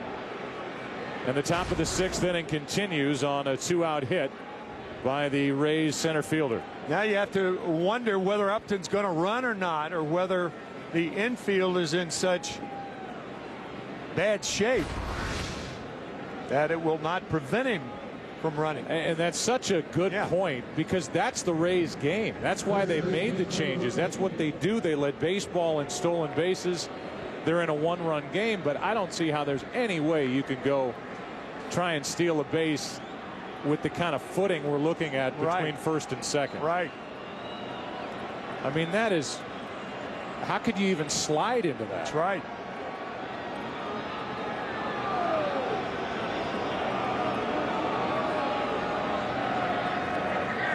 I mean, it's one thing to continue playing, and you can make a strong argument that you don't want to stop play with a guy like Cole Hamels on the mound. It's a good game, 2-1.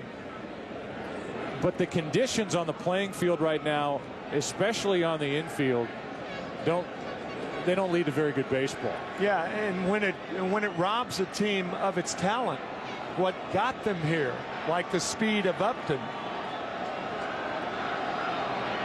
If I'm Joe Madden, I'm starting to think about going out and saying that this is an unplayable field, because it completely shuts down their running game, which is one of their biggest weapons and a reason why they're in the World Series.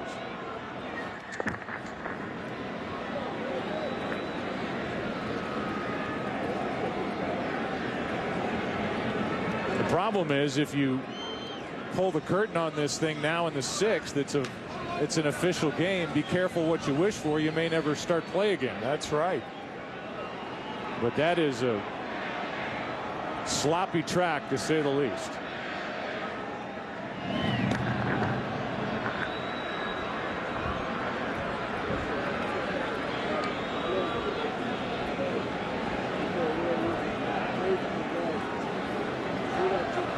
A 2-out hit by B.J. Upton, and Pena, who narrowly missed a home run his last time up. With the wind whipping out toward right, at least left to right, waits for the first pitch and another throw over. Hamels could throw over enough where Upton would need a boat to get down to second base. Hydroplaning has been introduced to baseball.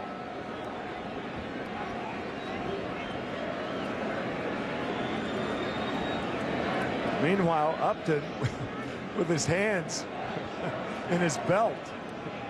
There he goes, got a great jump, and the throw by Ruiz too late. That was Upton just looking at Hamels. He had 3 or 4 steps before Hamels even thought about getting the ball to the plate. And he indeed hydroplanes into second base. 4th stolen base of the World Series for Upton. Now a base hit can tie it. The Rays need it from Carlos Pena, who's 1 for 2.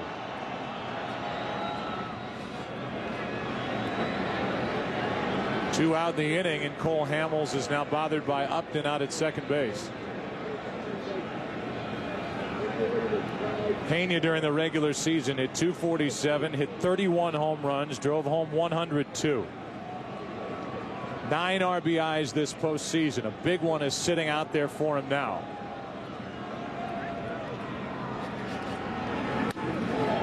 Inside and low for a ball. On deck is Longoria.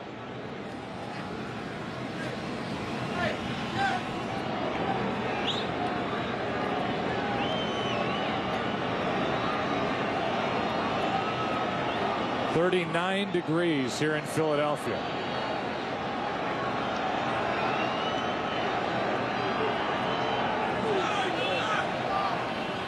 Joe Madden was asking what the count was to the home plate umpire. It's 1 ball, 1 strike.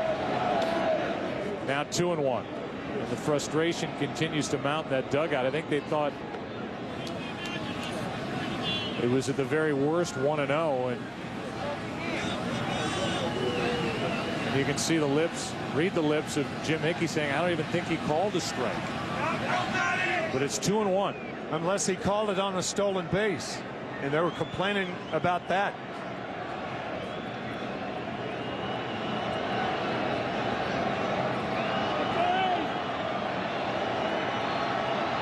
Pena up on the count, 2-1.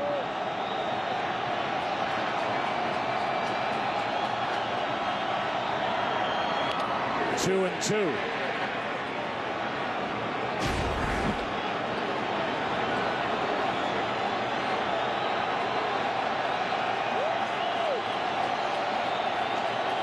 And I don't know how a crowd this soaked can make this much noise.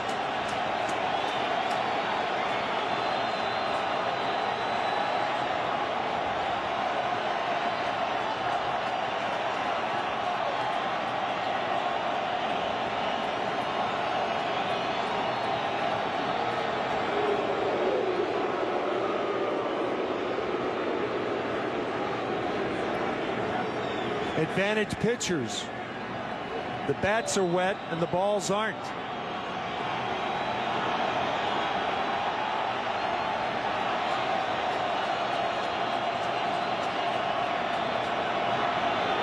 Line drives a base hit into left. Here comes Upton to the plate. Throw home by Burrell. This game is tied. Carlos Pena delivers with 2 out in the 6th. They've been waiting for Pena to find his stroke, and here tonight in Game 5, he's found it. A double to score a run, and now a single to tie it. Routine for Tom Foley, the third base coach, because of Upton's speed and the conditions. Upton almost hydroplaned right past the plate. Yeah. He got it with that left ankle, it looked like, and Longoria takes a ball down and in. Have to tiptoe around the bag to get to the plate, and it was rather close. Under the worst of conditions, the Rays tie it. Got it with his left hand going by if the foot didn't graze the plate. Now Longoria out in front of a changeup. It gets away from Ruiz, and down to second is Pena. Now a base hit by Longoria, who already has an RBI hit, could put the Rays on top in the 6th. This ball did not hit the dirt. Ruiz tries to backhand it. It should be a pass ball. That ball should have been handled, but squirts away from Carlos Ruiz.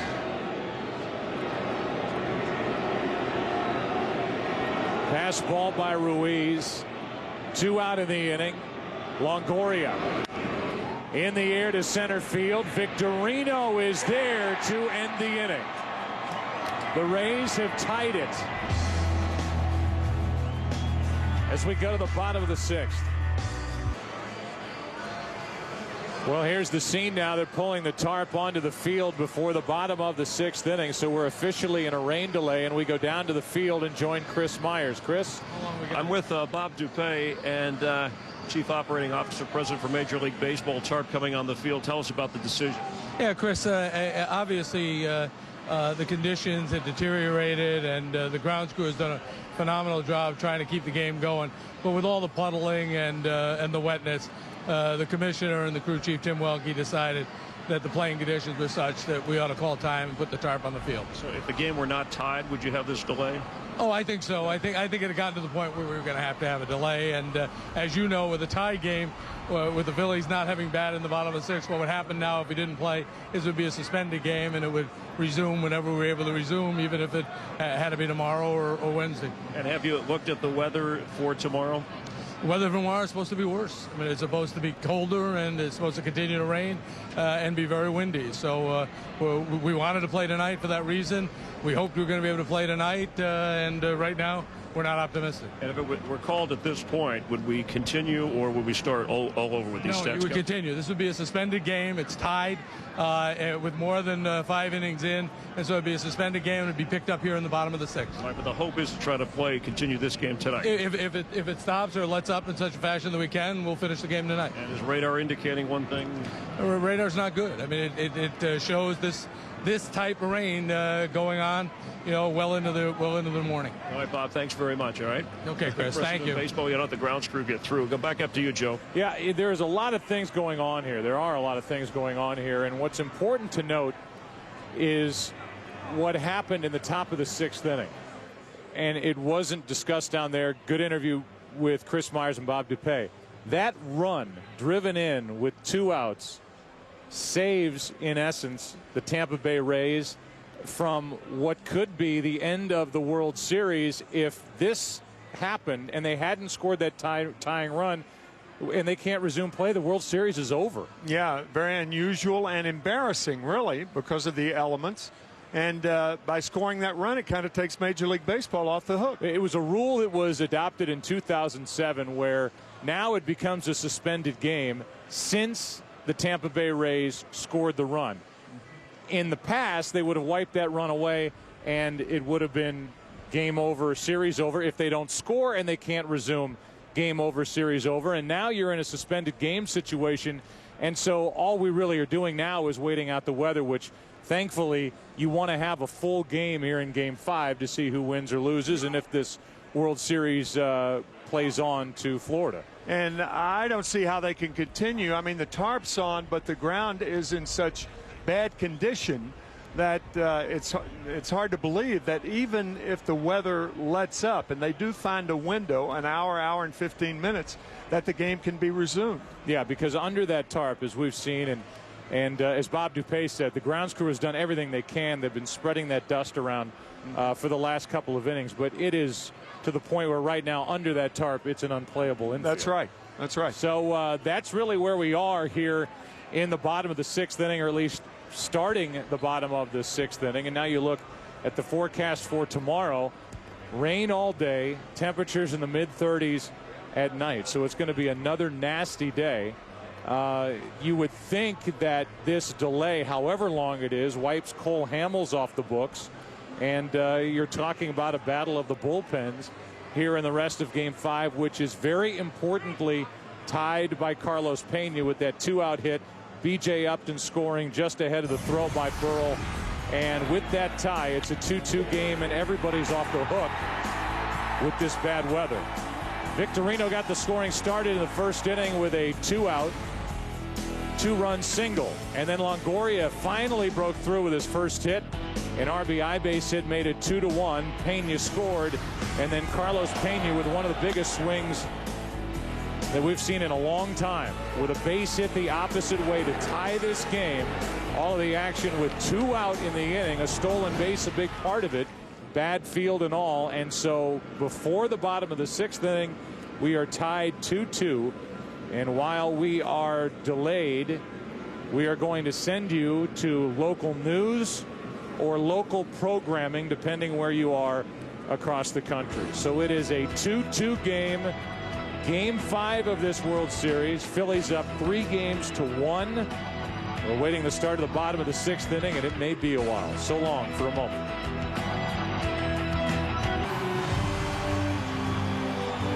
The World Series on Fox is brought to you by Bud Light. The difference is drinkability. Once again, the score as we await the bottom of the 6th inning. I'm telling you, the rain, now it's obvious how much the weather dampened the spirits here in Philadelphia, because these fans could not be more revved up for the resumption of game number 5. And Grant Balfour is walking in from the bullpen, and this is a Philadelphia Phillies team that will be supported very well here at home tonight, as the hometown fans hope the World Series ends here in Philadelphia before a potential game 6 tomorrow night. Let's go down for our first on-field report and check in with Chris Myers. Chris? Well, Joe, we just saw Jim Hickey, pitching coach for the Rays, walk by as the team gets ready to hit the field. He told me that the cool temperatures will affect the grip of his pitchers. Certainly guys who throw hard like Balfour or Lidge, not as much as a field guy like J.P. Howell. The umpire will allow them to go to their mouth during the game to get their hands warm.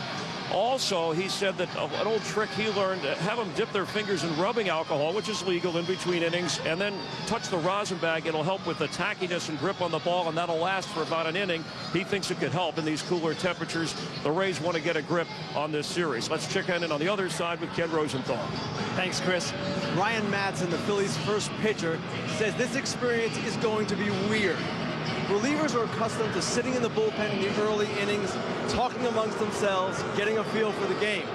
Well, Madson says he plans to follow his normal routine. He went out to the bullpen with the other relievers, and he says he told Charlie Manuel, just ring the phone.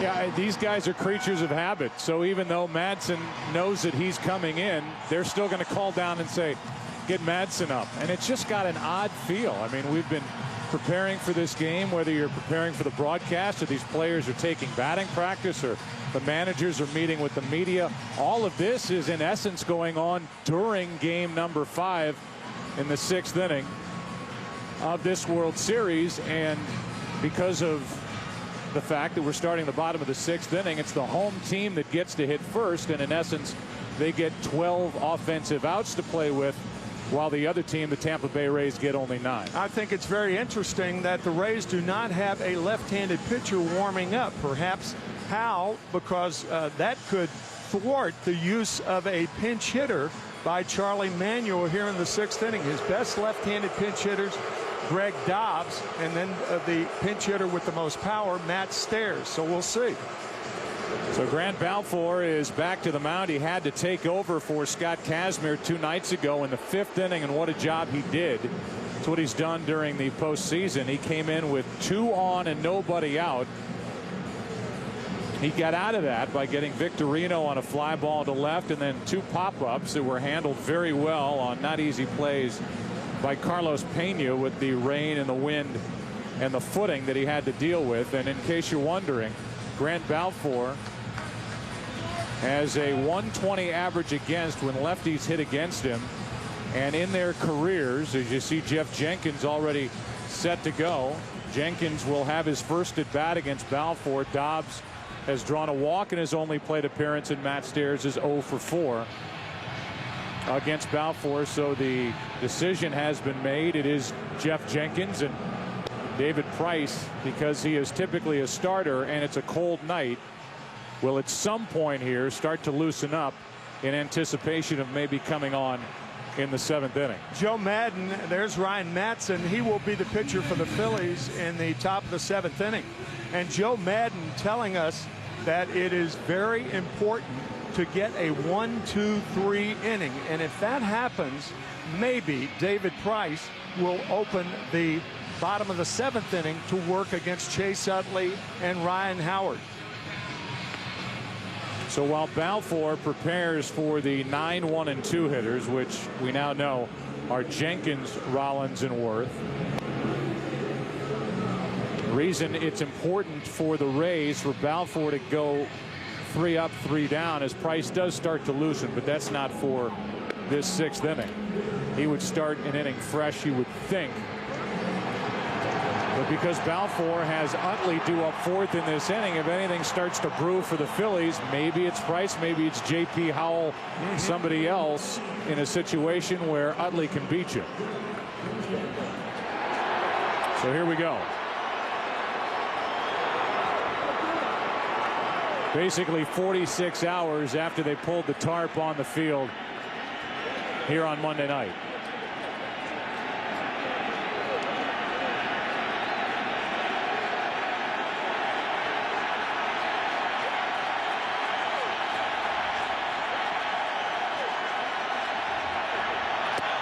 Ball 1 to Jenkins. Jeff Jenkins just 0 for 3 during this postseason.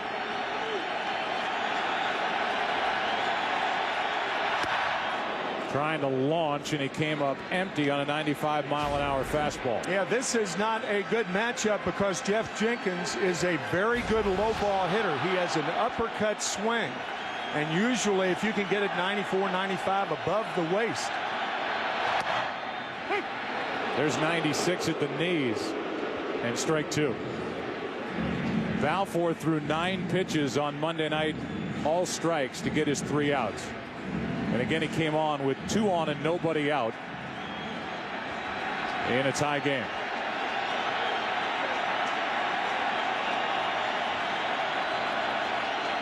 On 1 and 2, Jenkins takes outside.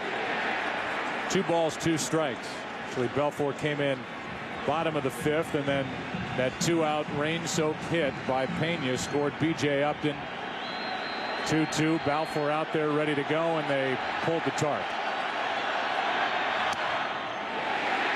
Full count.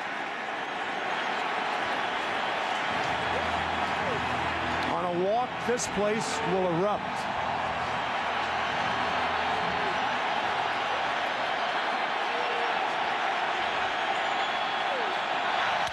Jenkins hits it in the air to right center field at the wall. Extra bases for Jenkins to start the inning. He thought about 3. He'll hold with a double.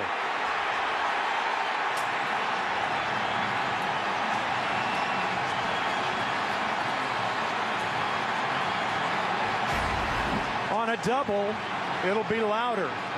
Balfour getting the fastball down, and that uppercut swing, and Jeff Jenkins with his first hit of the series, and is it ever a big one? First hit of this postseason.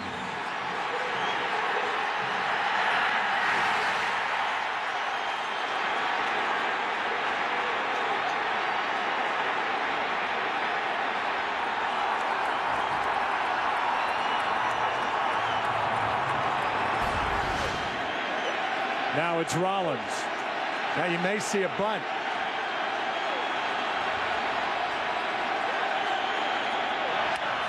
And the bunt is perfect. Out at first.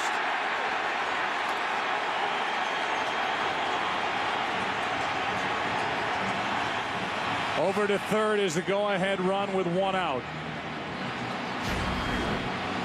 Watch Balfour hit the deck. Bunted to Longoria, and Balfour getting down to make sure Longoria has a clear path to Pena at first.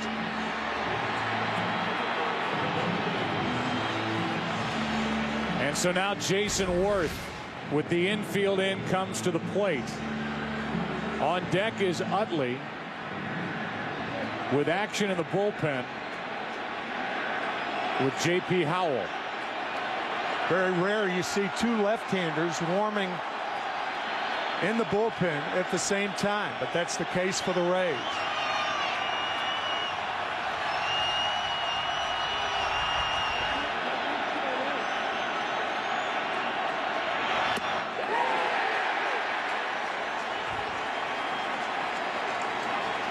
Close to 1,300 career hits for Jeff Jenkins, none bigger than the leadoff double as a pinch hitter to start the bottom of the 6th inning of Game 5 of the World Series, and he's the go-ahead run at third with 1 out.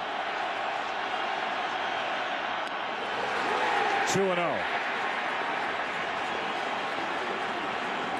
And now Carlos Pena in to grab for the rosin bag and say something to Balfour before he heads back to first.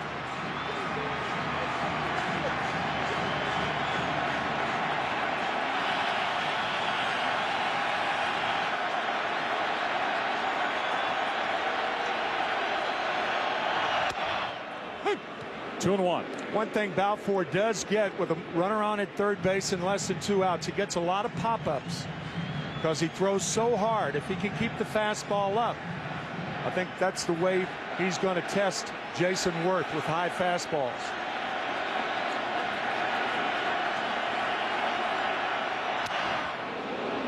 .95 in on the hands. It's 2-2.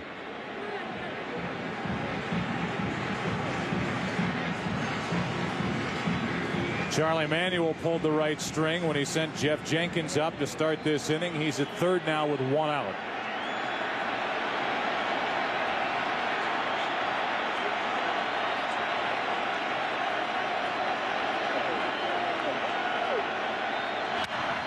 Worth, a shallow fly ball into center. Iwamura can't make the play, and the Phillies take the lead.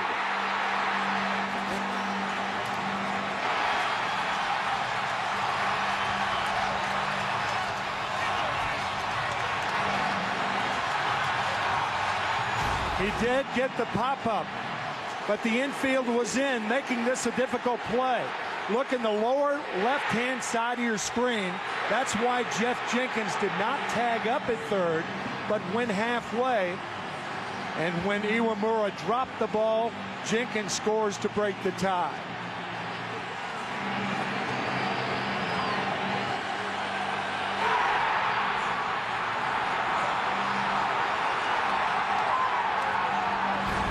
Jason Worth drops one into center. It's an RBI base hit, and the Phillies have regained the lead. Howell coming in, Utley coming up.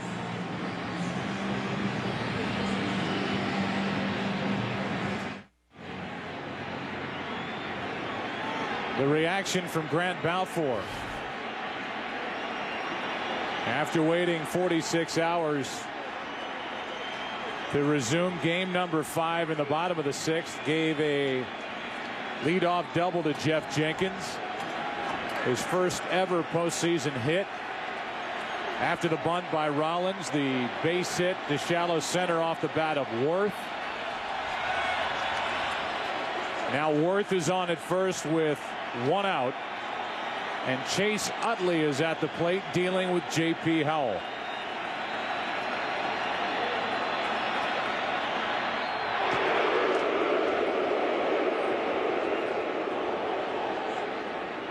In case you're wondering, 3 stolen bases this postseason for Worth, 2 in this World Series, and he was 20 of 21 during the regular season at stealing second. And now Dan Wheeler gets loose.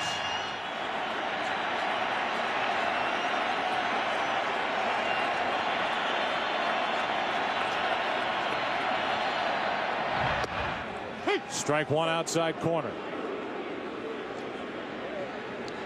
On deck is Ryan Howard.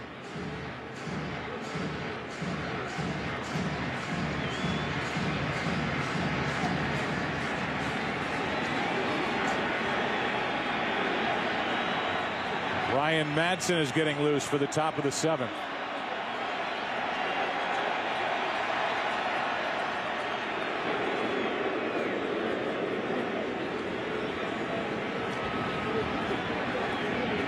I think it's worth bringing up why Grant Balfour went back out there and why it's J.P. Howell here in the 6th inning and not David Price. But first, the 0-1 pitch to Chase Utley.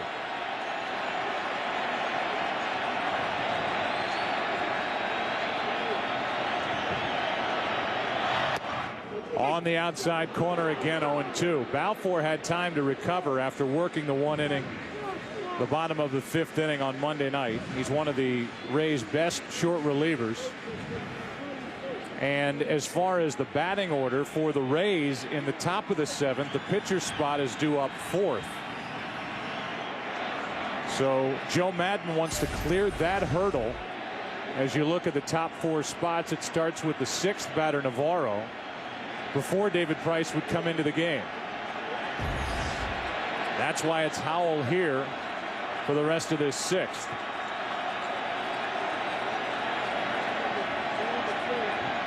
And not somebody like Price, who then theoretically he may have to lift with regard to the situation for a pinch hitter. It's as though the Tampa Bay Rays have been penalized because they're playing in a National League park. If this were back in Tampa Bay, it would be an easy choice. David Price may have started the bottom of the 6th inning, because the pitcher spot, of course, does not hit. You use the DH there. Here's an 0-2 pitch to Utley. 1 on, 1 out. And 3 pitches and a strikeout for J.P. Howell. He's been doing that all year long. 2 out. Jim Hickey, the pitching coach, says that he has been the most valuable pitcher, getting the biggest outs of the year, and a curveball gets Utley. Now it's Ryan Howard, who struck out twice and walked against Scott Kazmir. So far in this World Series, 6 out of 19, 3 homers, 6 RBIs.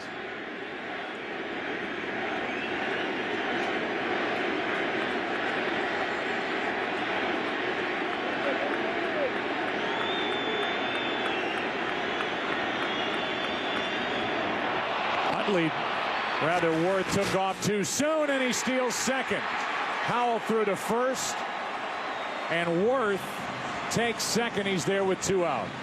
J.P. Howell was too deliberate when he brought the right leg up. He brought the right leg up, and Worth, with a little stutter step, took off and steals second base. His 4th stolen base of the postseason. He started to stop, and then a wild throw, a wide throw by Pena, started to stop right there. Pena did what he could, but the throw wasn't that good. The throw to the 3rd base side, and that allows Utley, or Worth, to slide into second safely. So Worth is out there in scoring position. 2 out for Ryan Howard. And Howard pops it up. Shallow left. The rookie Longoria hauls it in. Jeff Jenkins and Grant Balfour were teammates last year with the Brewers. They hook up here in the World Series. Jenkins led off with a double, scores the go-ahead run. Back after this from your local Fox station. Because the Phillies just got that run in the bottom of the 6th inning, Cole Hamels can still be the winner if the Phillies hang on, and no pitcher has started and won 5 games in a single postseason.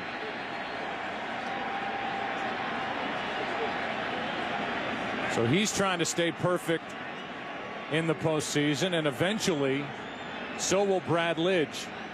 But right now it's Ryan Madson against Navarro. And a tailing fastball jumps in for strike 1. What about those staggering numbers for Ryan Madson? Since August 31st, look at that, 29 strikeouts and 2 walks. Only 3 earned runs. Here's the 0-1. Strike 2. That's the Madson changeup. And the Phillies have it all sitting out there in front of them now, with Madson on the mound and a very well-rested Brad Lidge ready to come in whenever Charlie Manuel needs him, even in the 8th. The 0-2. 1 ball, 2 strikes. Now J.C. Romero, the hard-throwing left-hander, gets loose.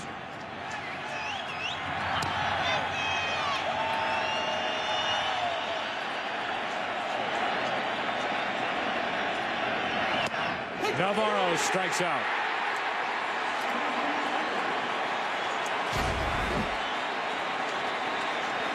Right in under the hands of Deanna Navarro. A fastball right on the inside corner.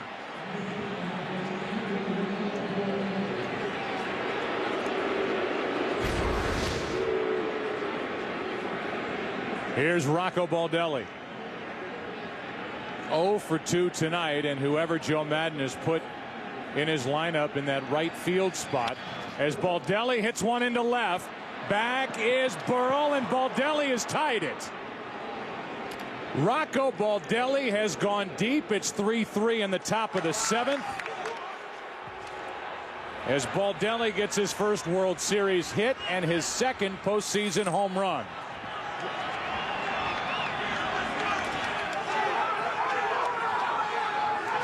How about that? Going up and looking for a fastball, and this ball tailing back over the inside part of the plate. In the late innings, it's better, generally speaking, to stay away from hitters. If they're going to hit a home run, make them go the other way. But that ball tailing back over the plate, and Baldelli took care of the rest. And he stopped me mid-sentence, as I was about to say. The Rays right fielders have combined to go 1 for 13 during this World Series, and now that home run production from Rocco Baldelli. It's a 3-3 game. Hits are even at 6 apiece, and a fastball for a strike. Now David Price is getting ready in earnest here in the top of the 7th, with an eye on the bottom of the 7th inning, and Cole Hamels cannot be the winner here in Game 5. Now a base hit into left off the bat of Jason Bartlett, and the go-ahead run is on, as the Rays are getting good swings now against Ryan Madson. That was the first home run allowed by Ryan Madson since August 28th. The ball that Rocco Baldelli hit into left. And Tim, you and I were watching during batting practice, and guys were scorching balls out to left right into the teeth of this wind, and they weren't going anywhere. No, the thing about Baldelli, he kept the ball down under the wind. Howell up there to bunt right now. So they get to keep J.P. Howell in the game.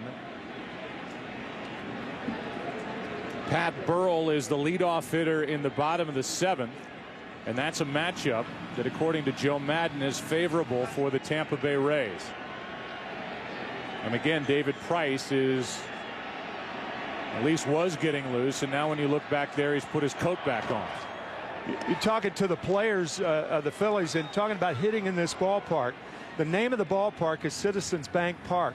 If you hit the ball below the Citizens Bank Park sign in the left field, you keep it out of the wind, and that's what Baldelli did. Howell getting the bunt down. The play is at first for out number 2. The sacrifice is good off the bat of J.P. Howell, and Madsen fed Utley over at the bag. Keep it under that sign, and the ball carries very well regardless of how the wind is blowing. And now with Iwamura coming up, Charlie Manuel is going to go out and take the ball from Ryan Madsen. So one of the big late inning weapons for the Philadelphia Phillies is gone. Ryan Madsen is out of this game after going just 2/3 of an inning, and he'll give way to J.C. Romero with a go-ahead run at second, 2 out here in the 7th inning of Game 5, and Iwamura coming up. If you are just joining us in this World Series, not just tonight, we talked about the story with Rocco Baldelli, who the first 4+ months of this season was wondering what in the world was wrong with his body. Eventually diagnosed with mitochondrial disease, something that causes severe muscle fatigue, unable earlier in the year just to make it through an entire ball game. They have picked their spots with Rocco Baldelli, giving him a chance to play with plenty of rest in between. They picked Game 5 as one of his starts in this series, and it pays off after the off day yesterday. His first at bat in the 7th inning tonight, to going 0 for 2 in his previous at bats is a game tying home run. How about that? Only 80 at bats all year during the regular season. Here is Iwamura against a left-hander, J.C. Romero. Go-ahead run at second with 2 out. And a good fastball hits the inside corner. Akinori Iwamura, who's 1 for 3 in this game. Got 3 hits in his first 3 at-bats of this World Series, then went 0 for his next 13 as Chad Bradford gets loose.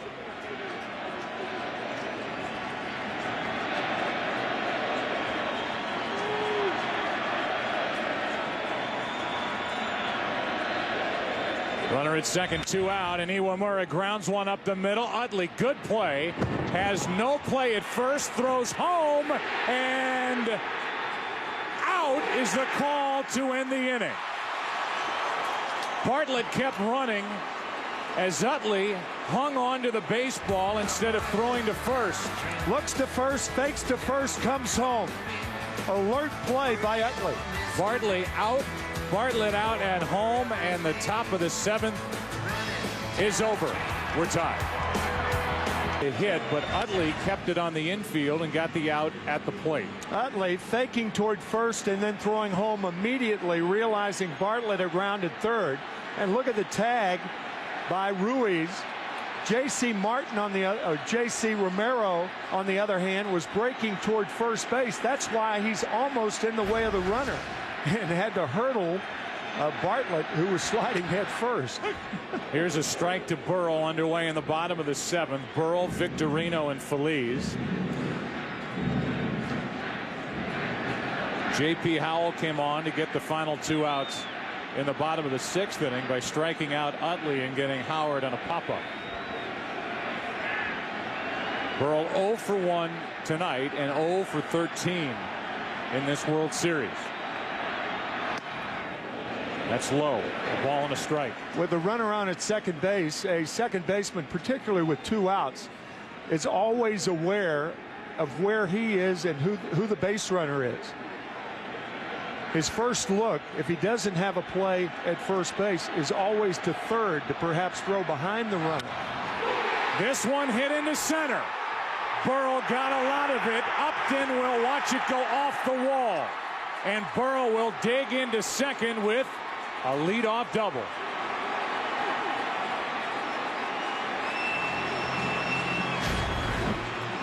First hit of the World Series, a hanging curveball.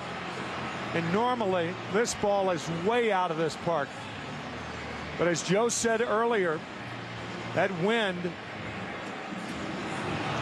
kept it in.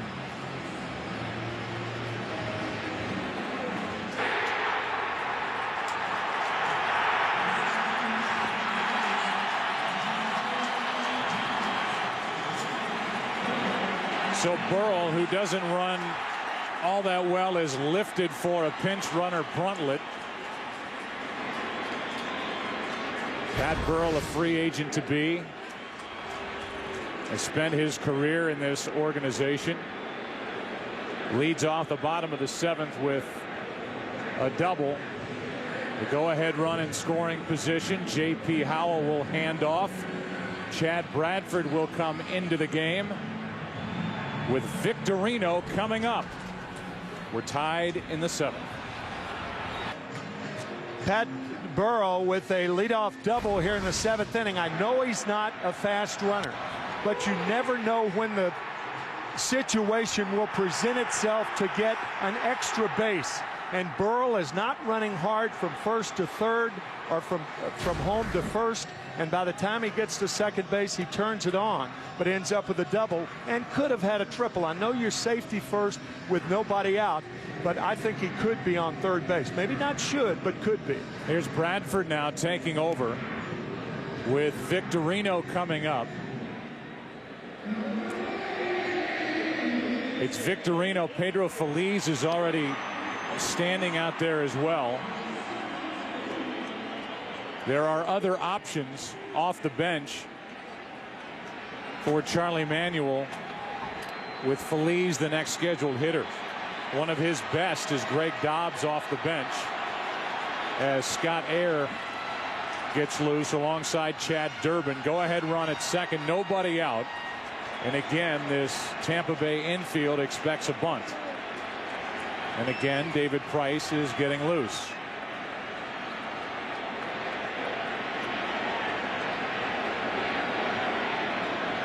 Bruntlett doing the running for Pat Burrell.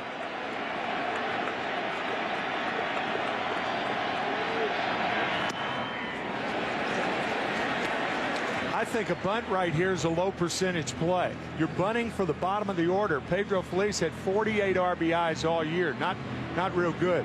Victorino is a good hitter. The chance of him pulling the ball. You have the infield looking for the bunt. They're out of position. I think swinging away is the play here instead of bunting. They keep it on, and he bunts it foul. Victorino started the scoring here in Game 5. First inning, bases loaded, 2 out against Kazmir, and he drove home 2. Phillies left him loaded in the first, have stranded 10 to this point. On the other side, the Rays have stranded 4 and just lost a runner at the plate, Bartlett, to end the top of this 7th.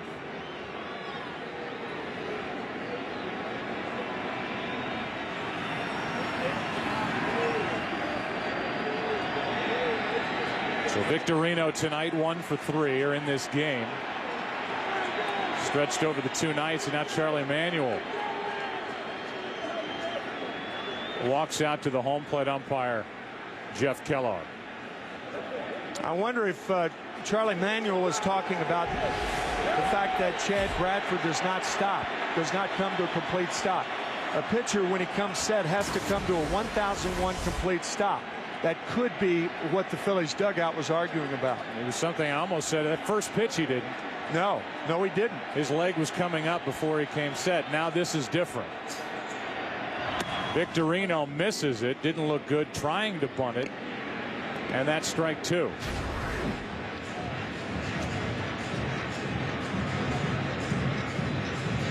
Bunting right through it. Victorino, a very good bunter. I would assume the bunt will be off right here and he'll be swinging.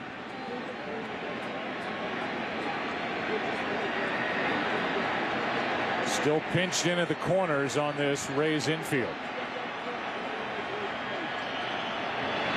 And he grounds to the right side. Victorino does his job. 1 away. Good at bat by Shane Victorino in a postseason filled with important and good at bats for the Phillies.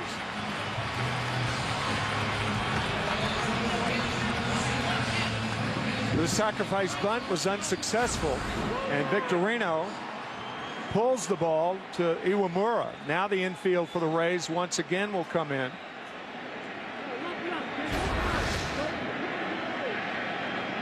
And Charlie Manuel sticks with Pedro Feliz. David Price continues to get loose in the Rays bullpen. Infield is in.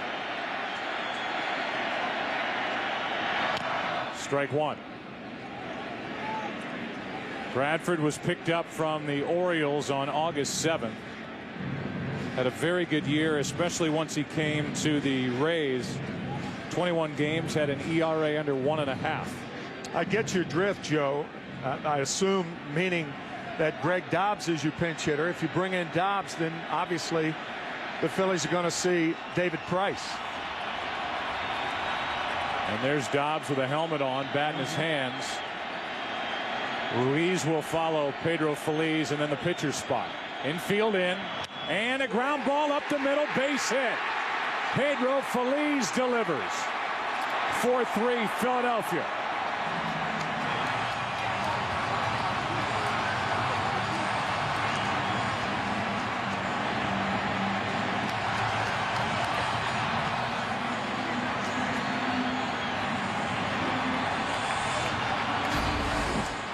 With the infield in, the Phillies take the lead again.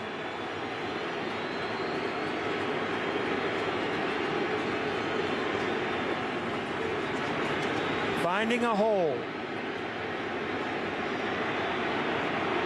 Now it's Feliz at first with 1 out. The batter is Carlos Ruiz. He takes a strike.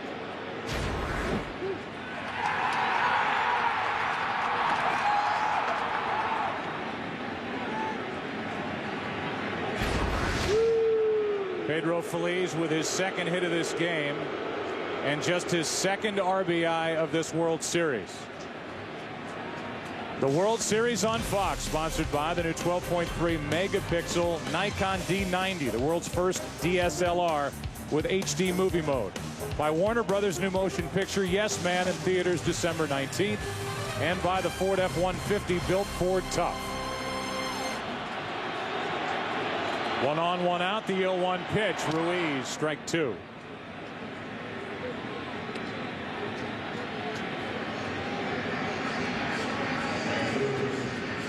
Dobbs is on deck.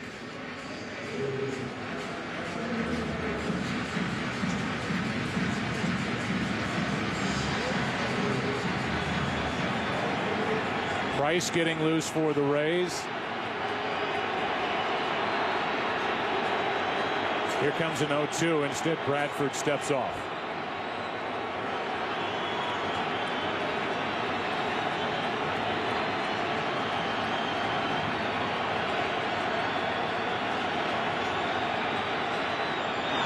Ruiz gets one up the middle. What a play by Iwamura for the force out.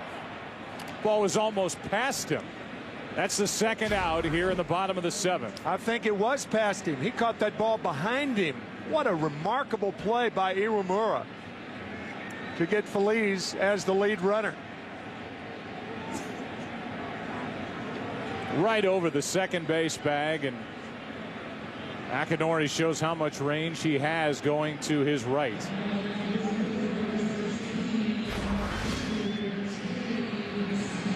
And now you have J.C. Romero, who's going to bat with a runner at first, 2 out.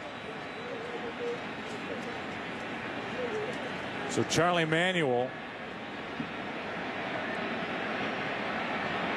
will let Romero hit as he grounds one up the middle. Iwamura makes the play because he wants Romero to go back out to work with Crawford, Upton, and Pena due up in the 8th.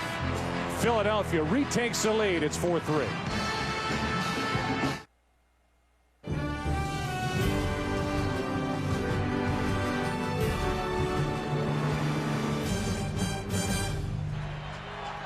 It's 4-3 Philadelphia now, 8th inning of Game 5. Phillies up 3-1, and Romero deals down and in to Carl Crawford, who is in the number 2 spot for this Game 5 for the first time since July 19th. Now Brad Lidge starts to get loose for the Phillies.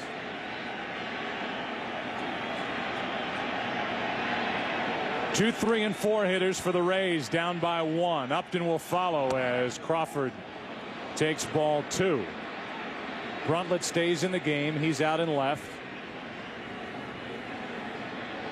And no other changes. Both Romero hit in the bottom of the 7th after J.P. Howell hit in the top of the 7th.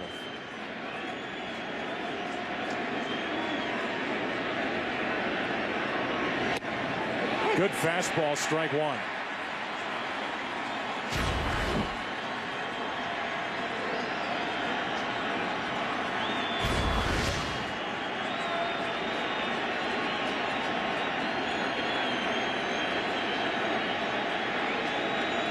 Crawford is 0 for 3 in this game. And that's low, a 3-1 count. We talked about this earlier in the World Series. J.C. Romero has been remarkably effective. The only dent in the armor is an occasional walk, and it's a mysterious thing. Comes from nowhere. Behind in the count here, 3-1. And he fires strike 2. Really the overlooked reliever out there in that combination that's talked about with Madsen and Lidge. You have to add Romero's name to that short relief group for the Phillies. The count's full, 3-2.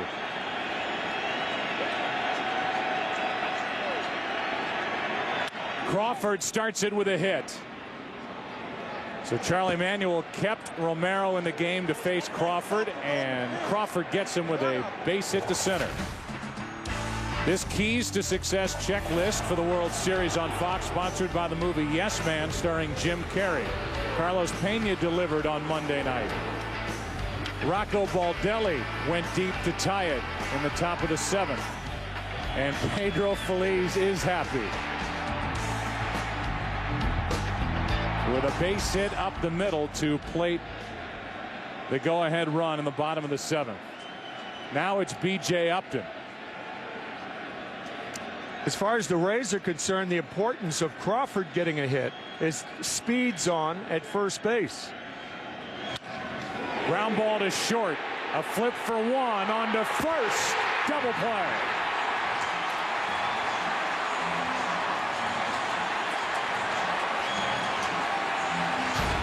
How huge is this?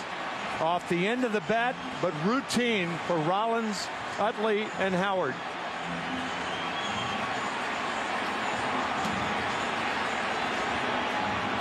Just getting Upton at first.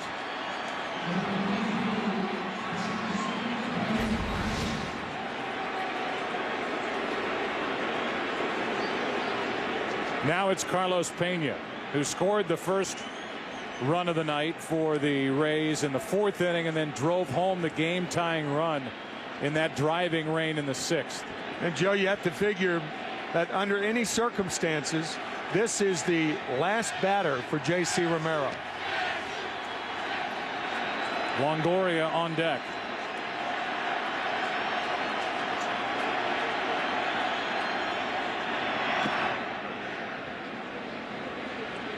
Little overthrow there from J.C. Romero. Yeah, you could see Ruiz, as you look at Longoria, Ruiz telling Romero, calm down, take a step back.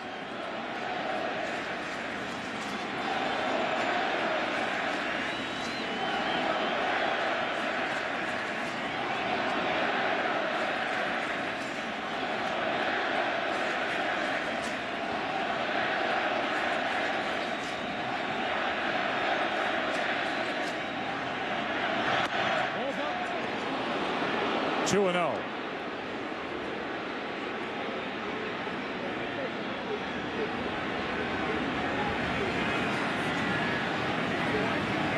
So now 2 outs in the top of the 8th inning, and even though Scott Air is continuing to throw, you have to believe that when Romero is finished, either here in the 8th or in the 9th, it'll be number 54, Brad Lidge. And it may come here in the 8th. If Romero can't calm down and throw strikes, it's 3-0. And none of the 3 have been close.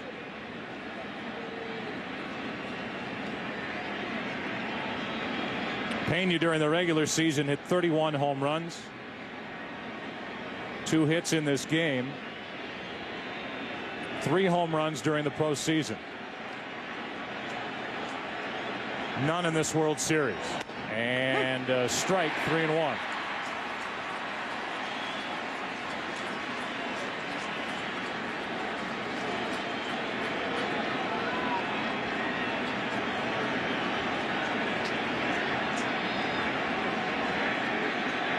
Pena, a very good low ball hitter.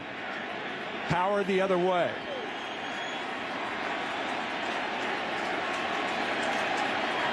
Fastball inside. And Pena flips it into left. Bruntlett is there. Phillies are 3 defensive outs away from a championship. Bottom of the 8th, 4-3, Philadelphia. Sponsored by Lincoln, introducing the all-new 2009 Lincoln MKS. Lincoln Reach Higher. By BlackBerry. And by Universal Pictures Changeling, based on a true story. Couple of changes for the Rays. Willie Ibar takes over at first. Double switch. Ibar will bat in the number 9 spot. And now on the mound and hitting in the number 4 spot is David Price. What a terrific story he is.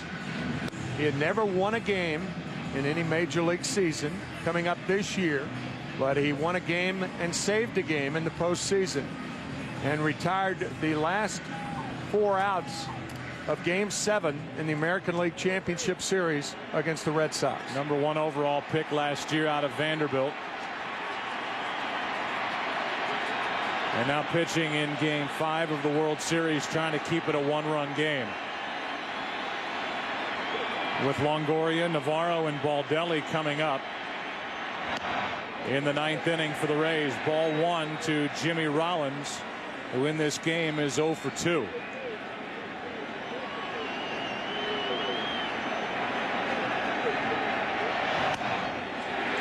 Two and 0.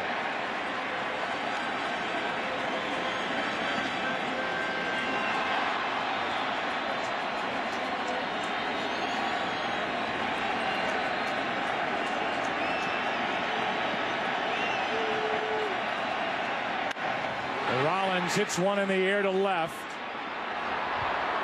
Back is Crawford as the wind knocks it down, 1 out. The last Philadelphia championships, 1960 Eagles with Chuck Bednarik, 1975 Flyers, Broad Street Bullies led by Bobby Clark, the 80 Phillies, and the 6-game World Series triumph over the Royals, and then the 83 76ers, the last one of the 4 major sports, led by Moses Malone, Dr. J, coached by Billy Cunningham. Won 12 of 13 playoff games that year, including a sweep of the Lakers in the finals. Here is Worth, who's had a perfect night. 2 hits, 2 walks, a run scored, and an RBI in the bottom of the 6th.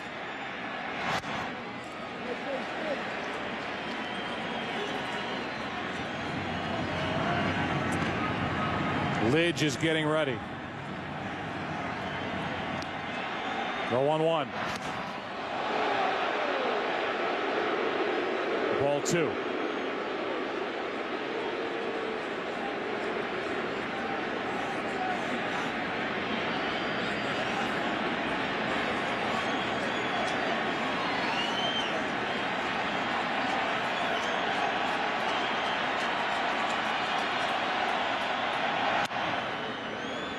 Out of play. I'm sure there are going to be those who question Joe Maddon and why he allowed J.P. Howell a chance to bat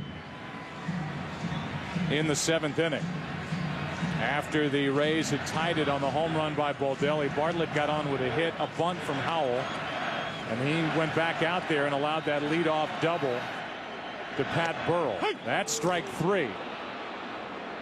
And out number 2 from David Price. Let's go down to Chris Myers. Chris? Well, Joe, soon after that last championship you just talked about in Philadelphia, a building was erected in downtown Philadelphia taller than the statue of William Penn, the founding father, who sits on top of City Hall. And there was a gentleman's agreement that you'd never build a building taller than that. So the local lore has it that in a game of curses and hexes that Philly sports franchises were punished because of that. Well, just this year, the Comcast building, the tallest building this side of Chicago and in Philadelphia, was established and put up at the top a statue of William Penn, not to affect the hope of a sports franchise. So we've seen the Red Sox end their curse. The Cubs continues. Who would have figured that William Penn may have had something to do, a hand in a possible Phillies championship? Thank you, Chris. 1 ball, no strikes on Utley. And now that one down and away. And no swing by Utley. It's 2-0.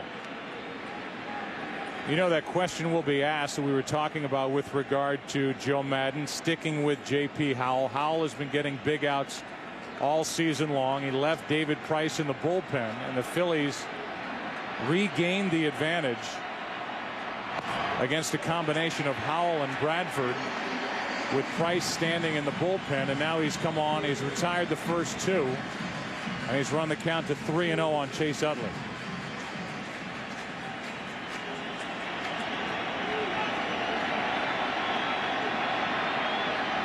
The 23-year-old brings it. It's a strike.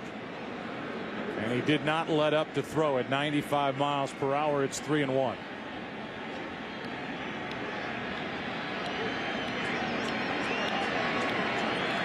It was the bottom part of the order for the Phillies that regained the lead in the 7th. 3-2, and that swing by Chase Utley with a count in his favor tells you all you need to know about the stuff of David Price, who will be a starter after this year. And everyone in and around the game expects a successful starter for a long time. It's 3-0, now 3-2. And a 2-out walk. The other part of it, when you talk about strategy, is obviously nothing is automatic. And nothing is automatic, even with the stuff of David Price, who's going to get a visit now from Jim Hickey as pitching coach. Price certainly showed a lot in the ALCS, and especially in Game 7 against the Red Sox. But I guarantee you Joe Maddon will talk about what we talked about, which is the big outs that J.P. Howell has been getting all season long. The problem was, from the Rays' standpoint, it was Pat Burrell first up. Joe Maddon liked that matchup. He talked about it specifically before the game with us. And in this case, Burrell got J.P. Howell on a high slider for that leadoff double. Yeah, high breaking ball. That was Joe Maddon obviously can't be responsible for the breaking balls. That a hanger could have been thrown by David Price too, or Chad Bradford, or any pitcher. Howard takes a high strike.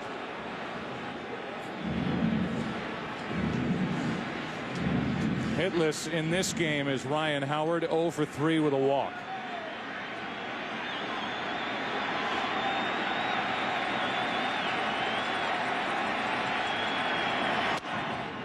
We went through all the different scenarios really with both managers leading into the bottom of the 6th when we had a chance to talk to them in their offices, and Joe Maddon said, yeah, we can talk about all this stuff, but it's just going to come down to who makes the pitches and what guys do standing at the plate with a bat in their hands.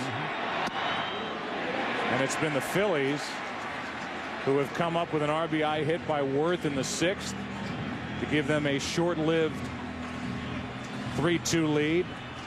Then Baldelli tied it in the top of the 7th with a home run, and then the bottom of the order got it done for Philadelphia with an RBI for Pedro Feliz. Here's a 2-1. Good break by Utley, and he steals second with 2 out. Yeah, when a guy gets that big a jump, throw to third and hope you head him off. No chance for Navarro. Now, if you're thinking about walking Howard, they're a running lead by Utley. If you're thinking about walking Howard, you've got a guy on deck who has seen 1 pitch from David Price this World Series, and that was a home run in Game 2. So not walking him intentionally by any means. 3 balls and a strike. And a full swing by Howard. It's a full count.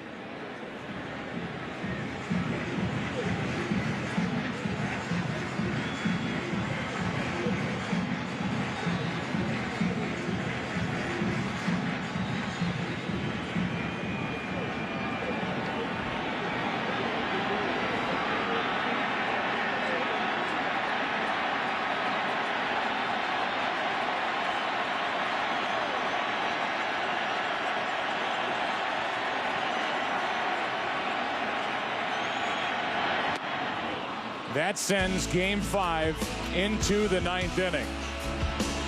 Brad Lidge is ready to go. He'll face Longoria, Navarro, Baldelli for the Rays.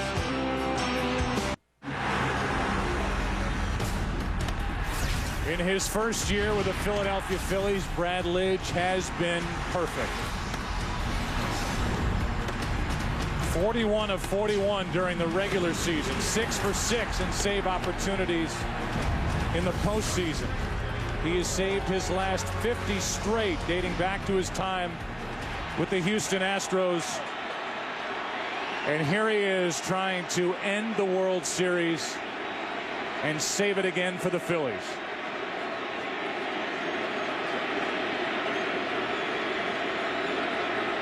Evan Longoria, the rookie, first up. Strike 1. Fastball, slider. First pitch, a slider. Not only slides away from a right-hander, but it goes down also. 6 postseason home runs for Longoria, who's in the hole 0-2.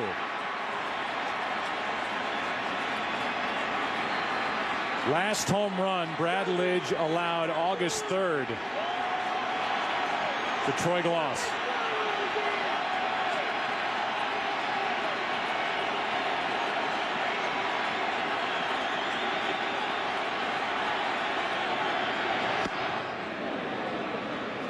Longoria able to lay off that devastating slider.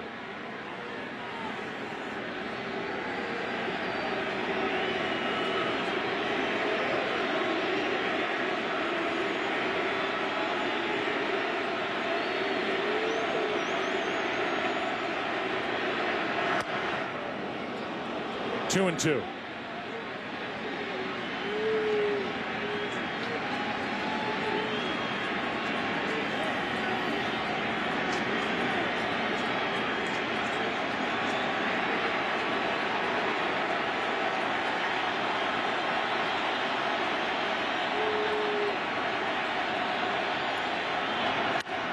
Out of play.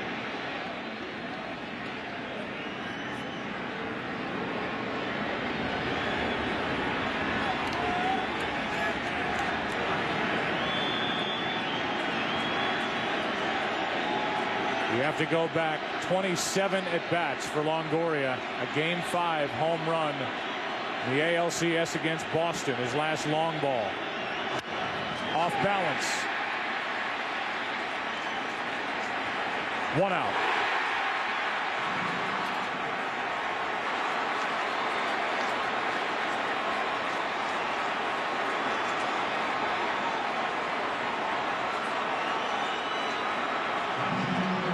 The Phillies won their 6th National League pennant when they beat the Dodgers.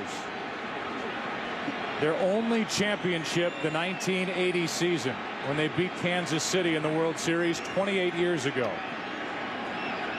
This is the 126th year in franchise history.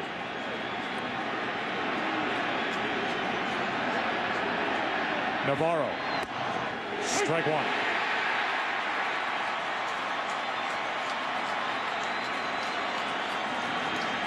When the Phillies won it in 1980, Game 6, they clinched it on October 21st. Steve Carlton, the 4-time Cy Young Award winner, was the winning pitcher. McGraw got the save. Strike two.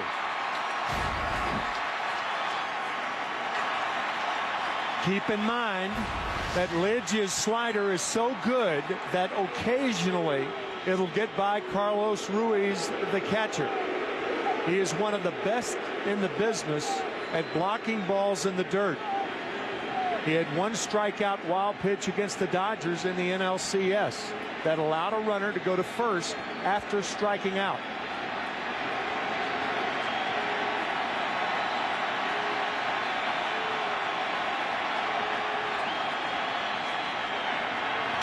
Broken bat into right, base hit, and the tying run is on for Tampa Bay. Deanna Navarro shattered his bat. He is aboard with one out. Now what Joe Maddon can do, he can send in Fernando Perez as a pinch runner for Navarro. Navarro, not a fast runner, breaks his bat on the slider, but he'll trade a bat for a hit any day. And Ben Zobrist is off the bench to bat for Baldelli. Baldelli homered in his last at bat, and now it's Zobrist. Perez does the running at first. He's there with one out.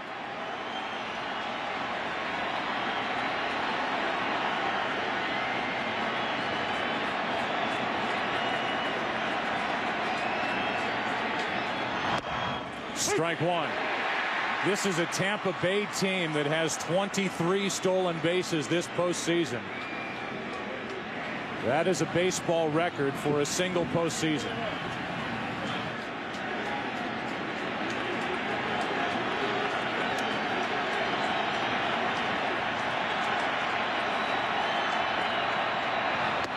One ball, one strike. For Perez, he stole 5. Was not caught this season. And George Hendrick, the first base coach, trying to make Perez aware of the slider in the dirt. If it bounces away from Ruiz, go to second. But you have to go immediately. There he goes. Got a good jump, throw down, not near in time. And so Perez, the pinch runner, steals second.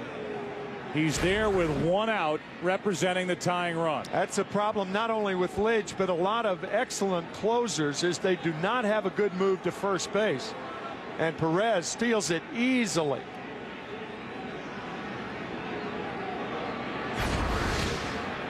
So not only is Zobrist up now,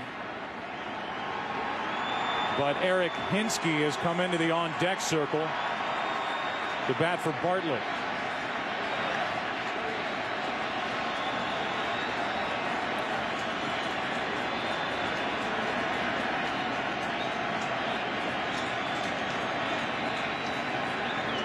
And again, time is called at the plate as Ben Zobrist,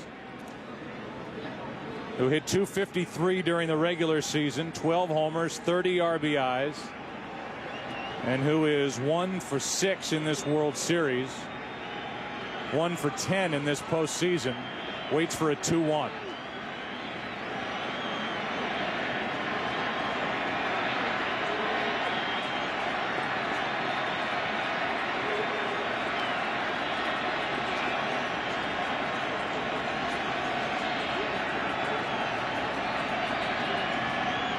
Zobrist lines one into right at Worth. 2 out.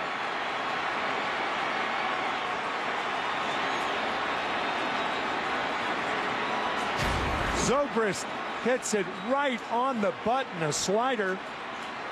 Too much hang time.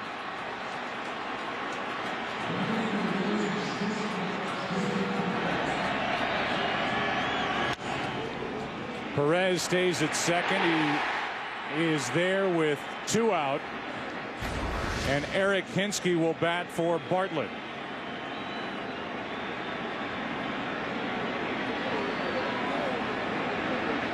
How about this? Eric Hinsky, who was added to the active roster prior to this series shifting to Philadelphia because of a torn labrum on the part of Cliff Floyd. And in his only at bat, he shot a pinch hit home run into center field. So a late addition to the active roster, and he is the last hope for the Tampa Bay Rays.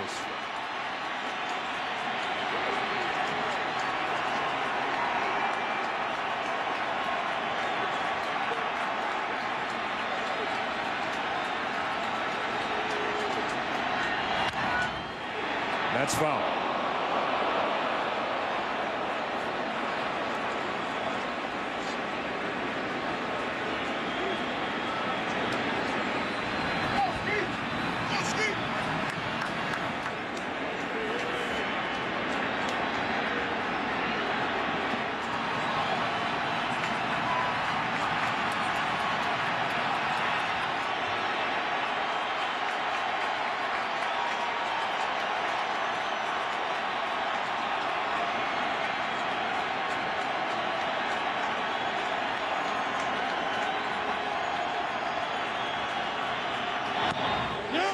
Strike 2. On the swing and not on the pitch. And the pitch was the slider. Hinsky went too far. That was close. It was called a swinging strike by home plate umpire Jeff Kellogg.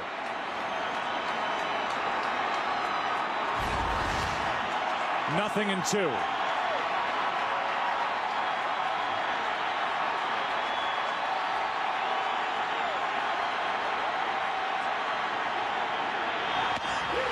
Phillies are world champions.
Brad Lidge remains perfect.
In the middle of all that mayhem, down in the middle of the field, is Ken Rosenthal with Brad Lidge. Ken. Thank you, Joe. Brad, you enter the game 3 outs away. How tough was it controlling your emotions at that time? It's honestly very hard to control the emotions right now. I mean, this is so incredible. I'm so happy to be here. I have to thank God, Jesus Christ, my family, and these fans are amazing. And my teammates are the best in the world, and I couldn't be happier right now. Perfect season. How did you do it? With the help of all these guys out here. That's how I did it. With the help of Carlos Ruiz and everybody, and Chris Coates and everybody in our bullpen and everybody behind me. That's how it happened. How about the hit from Ryan Howard on the celebration, the one that you took? I've never felt better being hit by a big guy like that in my life. Incredible. You had trouble your first postseason. How redeeming was all this for you? It's so redeeming, but honestly, for me, it was never about that. It was about winning it for this city and for this team and for this year. And this is us. This is our time right now. I don't care about that other crap. This is it right here. Brad, thank you very much. Congratulations. Thank you, Ken. Let's go to Chris Myers. All right, I'm having trouble hearing you here. Congratulations with Jimmy Rollins as your teammates celebrate around you. This city is in its brotherly celebration. Congratulations. The drought's over. Oh, man, it's over. It's over, man. Golly. You're exhausted. I'm done. Sweating into the mud. How about the rain delay? It was like it would never happen here. You know what? Charlie does a great job in keeping us mentally prepared. He's done that all year long. And, even though we had a day and a half off, we all went home, with the game still playing in our mind. No one ever shut down. We didn't have the attitude, let's start over. We came in. Before Jinx got up and hit that big double, I told him, it's not the bottom of the first, it's the bottom of the sixth, so act like it. And told him, you get that double, I'm bunting him over the third. He hit the double. I looked at Charlie to make sure he wanted me to bunt because, sometimes he let you swing, but I wasn't going to swing either way. It's been a long season. What was the key and for this team to get through it all? Oh, man, determination. We had ups and downs, like every team. Brett Myers, a great story this year. Brad Lidge, a super great story this year. But through it all, we never lost confidence, and we stayed determined. And then you got, the old man right over here, the 50-year-old winning 16 games for us this year. And, I guess he was a number 3 starter. I don't know. I don't have numbers. But to get that win from this guy is definitely a big contribution. Jimmy's hosting his own celebration show.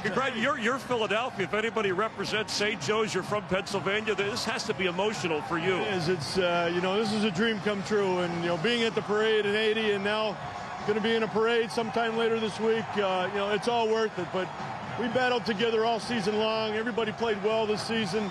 we've had our ups and downs like every club has, and we were able to stay healthy, and we battled through it, and here we are. I guess parade it's a key word. It's been a bad word in Philadelphia for a lot of years. This is more than just a World Series title, right? Well, it'll be a fun thing, I'm sure. What was the key, Jamie? A blend of young players, veteran players. Thanks, Jimmy. I know you have other people you want to celebrate with, but guys that had to step up through the course of the year. You were thought of as contenders, but never really a favorite through the course of the season. Well, you know what? Until you play that 162-game schedule, you never know what's going to happen. And, you know, everybody contributed this year. And we had some young guys come up. Jay Happ came up and pitched well. You know, Kyle Kendrick had a great 3 quarters, almost a full season. You know, but the key thing is everybody contributed when we stayed healthy. And a perfect record at home in the postseason. The fans stuck with you. It was important to win it at home here. Well, of course, you'd love to win it here at your home ballpark as we did tonight. And you know, it was a crazy way to win it with a suspended game, but we did it, and it's over. And I'm very excited. In Philly style. Congratulations, Jamie. Thank you, Chris. Appreciate it. Let's go back upstairs to Joe Buck. All right. Thank you, Chris and Ken. That's just the beginning of the celebration from Philadelphia. 126 years of playing baseball for the Phillies. They celebrate their 2nd championship. So much more to come from Philadelphia. Stay with us as we continue here on Fox. This November. What are you doing? Feeling what it's like to get away from it all. The machines are closing in. I'm looking for this girl. An ally goes too far. So you don't trust me? And in the fight for the future, It's business. This is business. someone won't survive. The biggest episodes of the season are coming. All new, all November long. Do you have a plan? I have a weapon. Terminator. Viewer discretion advised. All new Monday at 8/7 Central on Fox. I'm gonna make your friends watch.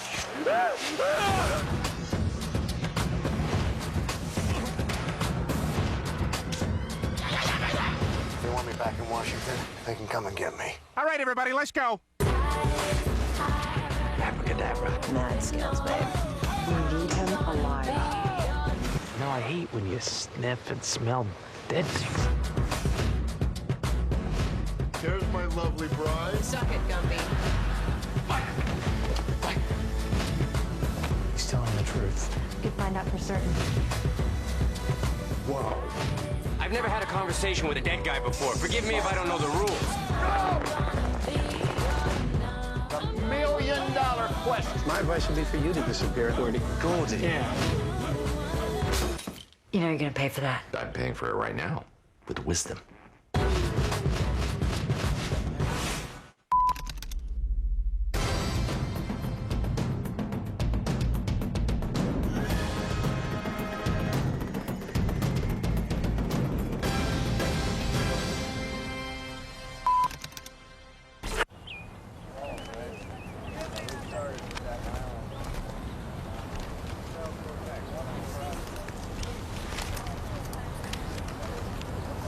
Now get paid just for doing the right thing. With GreenSense, we'll pay you a dime every time you pay without paper, like when you use your debit card or pay a bill online. You can get up to $120 a year. It's good for the environment and your bank account. GreenSense, only from Citizens Bank. Steroids can really damage your body. They can cause tendons to tear and bones to stop growing, damage kidneys, destroy the liver, even cause heart attacks and strokes. Not to mention something else they can do to a guy's body. Find out more about the dangers of using steroids. Visit drugfree.org. Gillespie never gives up, even if it's an 0-2 count. The big man taught me to be patient and wait for the right pitch. It's perseverance that's going to make Gillespie a household name. Howard calls it perseverance. Me, I think it's more of a gift. Major League Baseball supports the Boys and Girls Clubs of America. Here, kids learn values like perseverance. I think Howard's a promising player. He just needs a little coaching. Major League Baseball and the Boys and Girls Clubs of America. Together, we create a positive place for kids.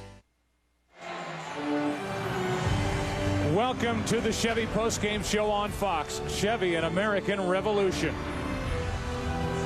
The celebration is just underway here in Philadelphia, and we take you back to the final pitch, the final out, as described by Harry Kalas in his 38th year at the mic with Philadelphia. The 0-2 pitch, swing and a miss, struck him out. The Philadelphia Phillies are 2008 World Champions of Baseball. Brad Lynch does it again and stays perfect for the 2008 season. 48 for 48 in save opportunities, and let the city celebrate. And celebrate they are. Let's go down to the field and say hi to Jeannie Zalasko. Hello, Joe Buck. Yes. They are singing proud, and guess what, Philadelphia? The wait, it is over. It is over. You get a World Series in your backyard, and now you have a title again. World champion. The 28-year drought is over, and the Commissioner of Baseball has a present for all of you. And, of course, the men who helped get you here, your president and CEO, Mr. Montgomery, Pat Gillick, your general manager, and your manager, Charlie Manuel. Mr. Commissioner. Thank you, Jeannie. Well, on behalf of Major League Baseball, it is my pleasure to present to you the 2008 World Championship Trophy. It's been 28 years since Philadelphia last won a World Championship, 25 years since Philadelphia's won a championship, but here's the trophy. So Pat, Dave, and Charlie, you are the 2008 World Champion. Thank you, Mr. Commissioner. Here you go, Philadelphia. It's all yours. Mr. Montgomery, I am going to start with you. Can you tell the world what this means to not just the 47,000 here, but the Philadelphia Phillies fans everywhere? Well, first of all, Jeannie, on behalf of our organization, we'd like to congratulate the Tampa Bay Rays on a spectacular season. And now to our passionate Philadelphia fans.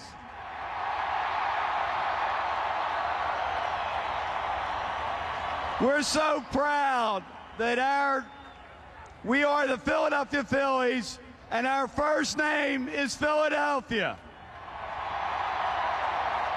We represent our city. I'd like to thank the Mayor Nutter, who's been so supportive of our effort, but most of all, the fact that over 44,000 fans turned out again tonight out of 45,000. This is for you. Yeah, and Mr. Montgomery, I know you want to talk about your men here standing by you. I absolutely do, because the credit goes to our scouting and player development system with so many homegrown players, led by our tremendous general manager, Pat Gillick, and our field staff, led by Charlie Manuel. All right, you brought the guys up, so we want to hear from them. I know that this is not foreign territory to you. You've won a title. This is now number 3, twice with Toronto, but where does this rank? Right up at the top, Jeannie. Thanks to the fans, the players, Charlie Manuel. It was a great year. Thanks for your support, and let's do it again. All right, but wait a second. You've told everybody that you're going to retire. Any thoughts of hanging around a little bit longer after this? It's a great celebration, and let's focus on the night, and we'll worry about tomorrow. Thanks again. Yeah, either way, a tremendous send-off. Okay, I know what you're going to tell me. You're a humble guy, and you're going to tell me you wouldn't be here without the great players that were around you. But be honest with me, 2 of your starting pitchers you had to send down to the minor leagues, one for a stretch, he came back up, and then there was a 10-week hitting drought. Did you really believe you would be standing on this stage in late October? I always thought we could win the World Series. I knew we could beat anybody in our league. And when I look and I see my guys, I see our chemistry and our attitude, our makeup, and how much we like to play, and how much the Philadelphia fans back us. I know we can win the World Series. Hold on a minute. And listen, this is for Philadelphia. This is for our fans. Hey, when I look around here, who's the world champions? All right, thank you. I got to hit you with one more here, my friend. I know you're surrounded here by family, but on a regular basis during the season, you would get phone calls from your mama who would tell you not only to win, but she expected you to win. What do you think she would be saying to you right now? I think she'd be very happy, and she would be laughing and giggling, and she'd be telling me how good our team was. That's what I think. All right, sir. Congratulations. Congratulations. Wait a second. This just in. Look at the paper delivery boy here. Anybody know this guy? Can you guys read this? Hold it up. We're going to get it on TV. He worked very hard for this.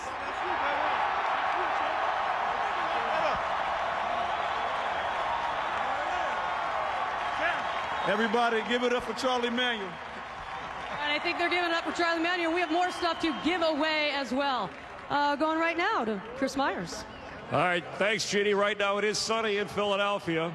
Commissioner Bud Selig to present the Most Valuable Player Award for the Phillies World Series Championship. Phil Caruso from Chevrolet is here. Commissioner. It is my pleasure to present the 2008 Most Valuable Player Award to Cole Hamels.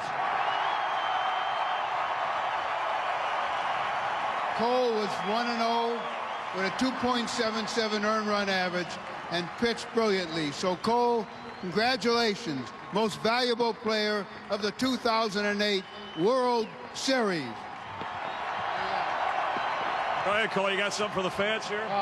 No, I just, most of all, I'd love to thank you guys, the fans, because without you guys, it's a lot harder to go out there and pitch, especially in the rain. But you guys were here, and you stuck by, and you helped me get through that, and you helped our teammates get through that. So I thank you. All right, that's not all you get. Phil Caruso from Chevrolet. It's a Phillies revolution, Phil. Congratulations, Cole. And on behalf of Chevrolet and all of our Chevy dealers, I am pleased to present to you the 21st Century Sports Car, the 2010 Chevrolet Camaro. It's got the keys. Thank you, Phil. And here's a look at the car. And I think it's your wife's birthday today, right, Cole? It is. It's her 30th birthday today, so this is definitely for her. Philly fans will never forget her birthday. Just talk about your calm, cool demeanor out on the man, knowing you were carrying this team not only here, but through the entire postseason. You know, this is something that you have to live for. And, you know, as going out there, I knew I had a job to do. I had the support of these fans. I had my teammates behind me. And all I had to really go do was just go throw a baseball as well as I knew how to. And I was able to do that. My teammates backed me up, and we executed, and we came home with this nice World Series trophy. And finally, did you feel like you had more on your shoulders than just maybe a World Series title? There were other Philadelphia sports franchises that hadn't won a championship in quite some time. No, I think that's what makes it special, because baseball here is coming back. We love these fans, and we love the amount of red that they're wearing tonight. All right, congratulations, MVP Cole Hamels. Cole, thanks for your time, all right? Enjoy the offseason. Back upstairs to Joe Buck. All right, Chris, thank you. I remember going into Charlie Manuel's office after that Game 1 start of the World Series, and I said, you know what? I think that left-hander's okay. And he said, yep, Cole Hamels is pretty good, isn't he? He's the MVP of this World Series, and boy, did he deserve it. We will have more coming up from Philadelphia right after this.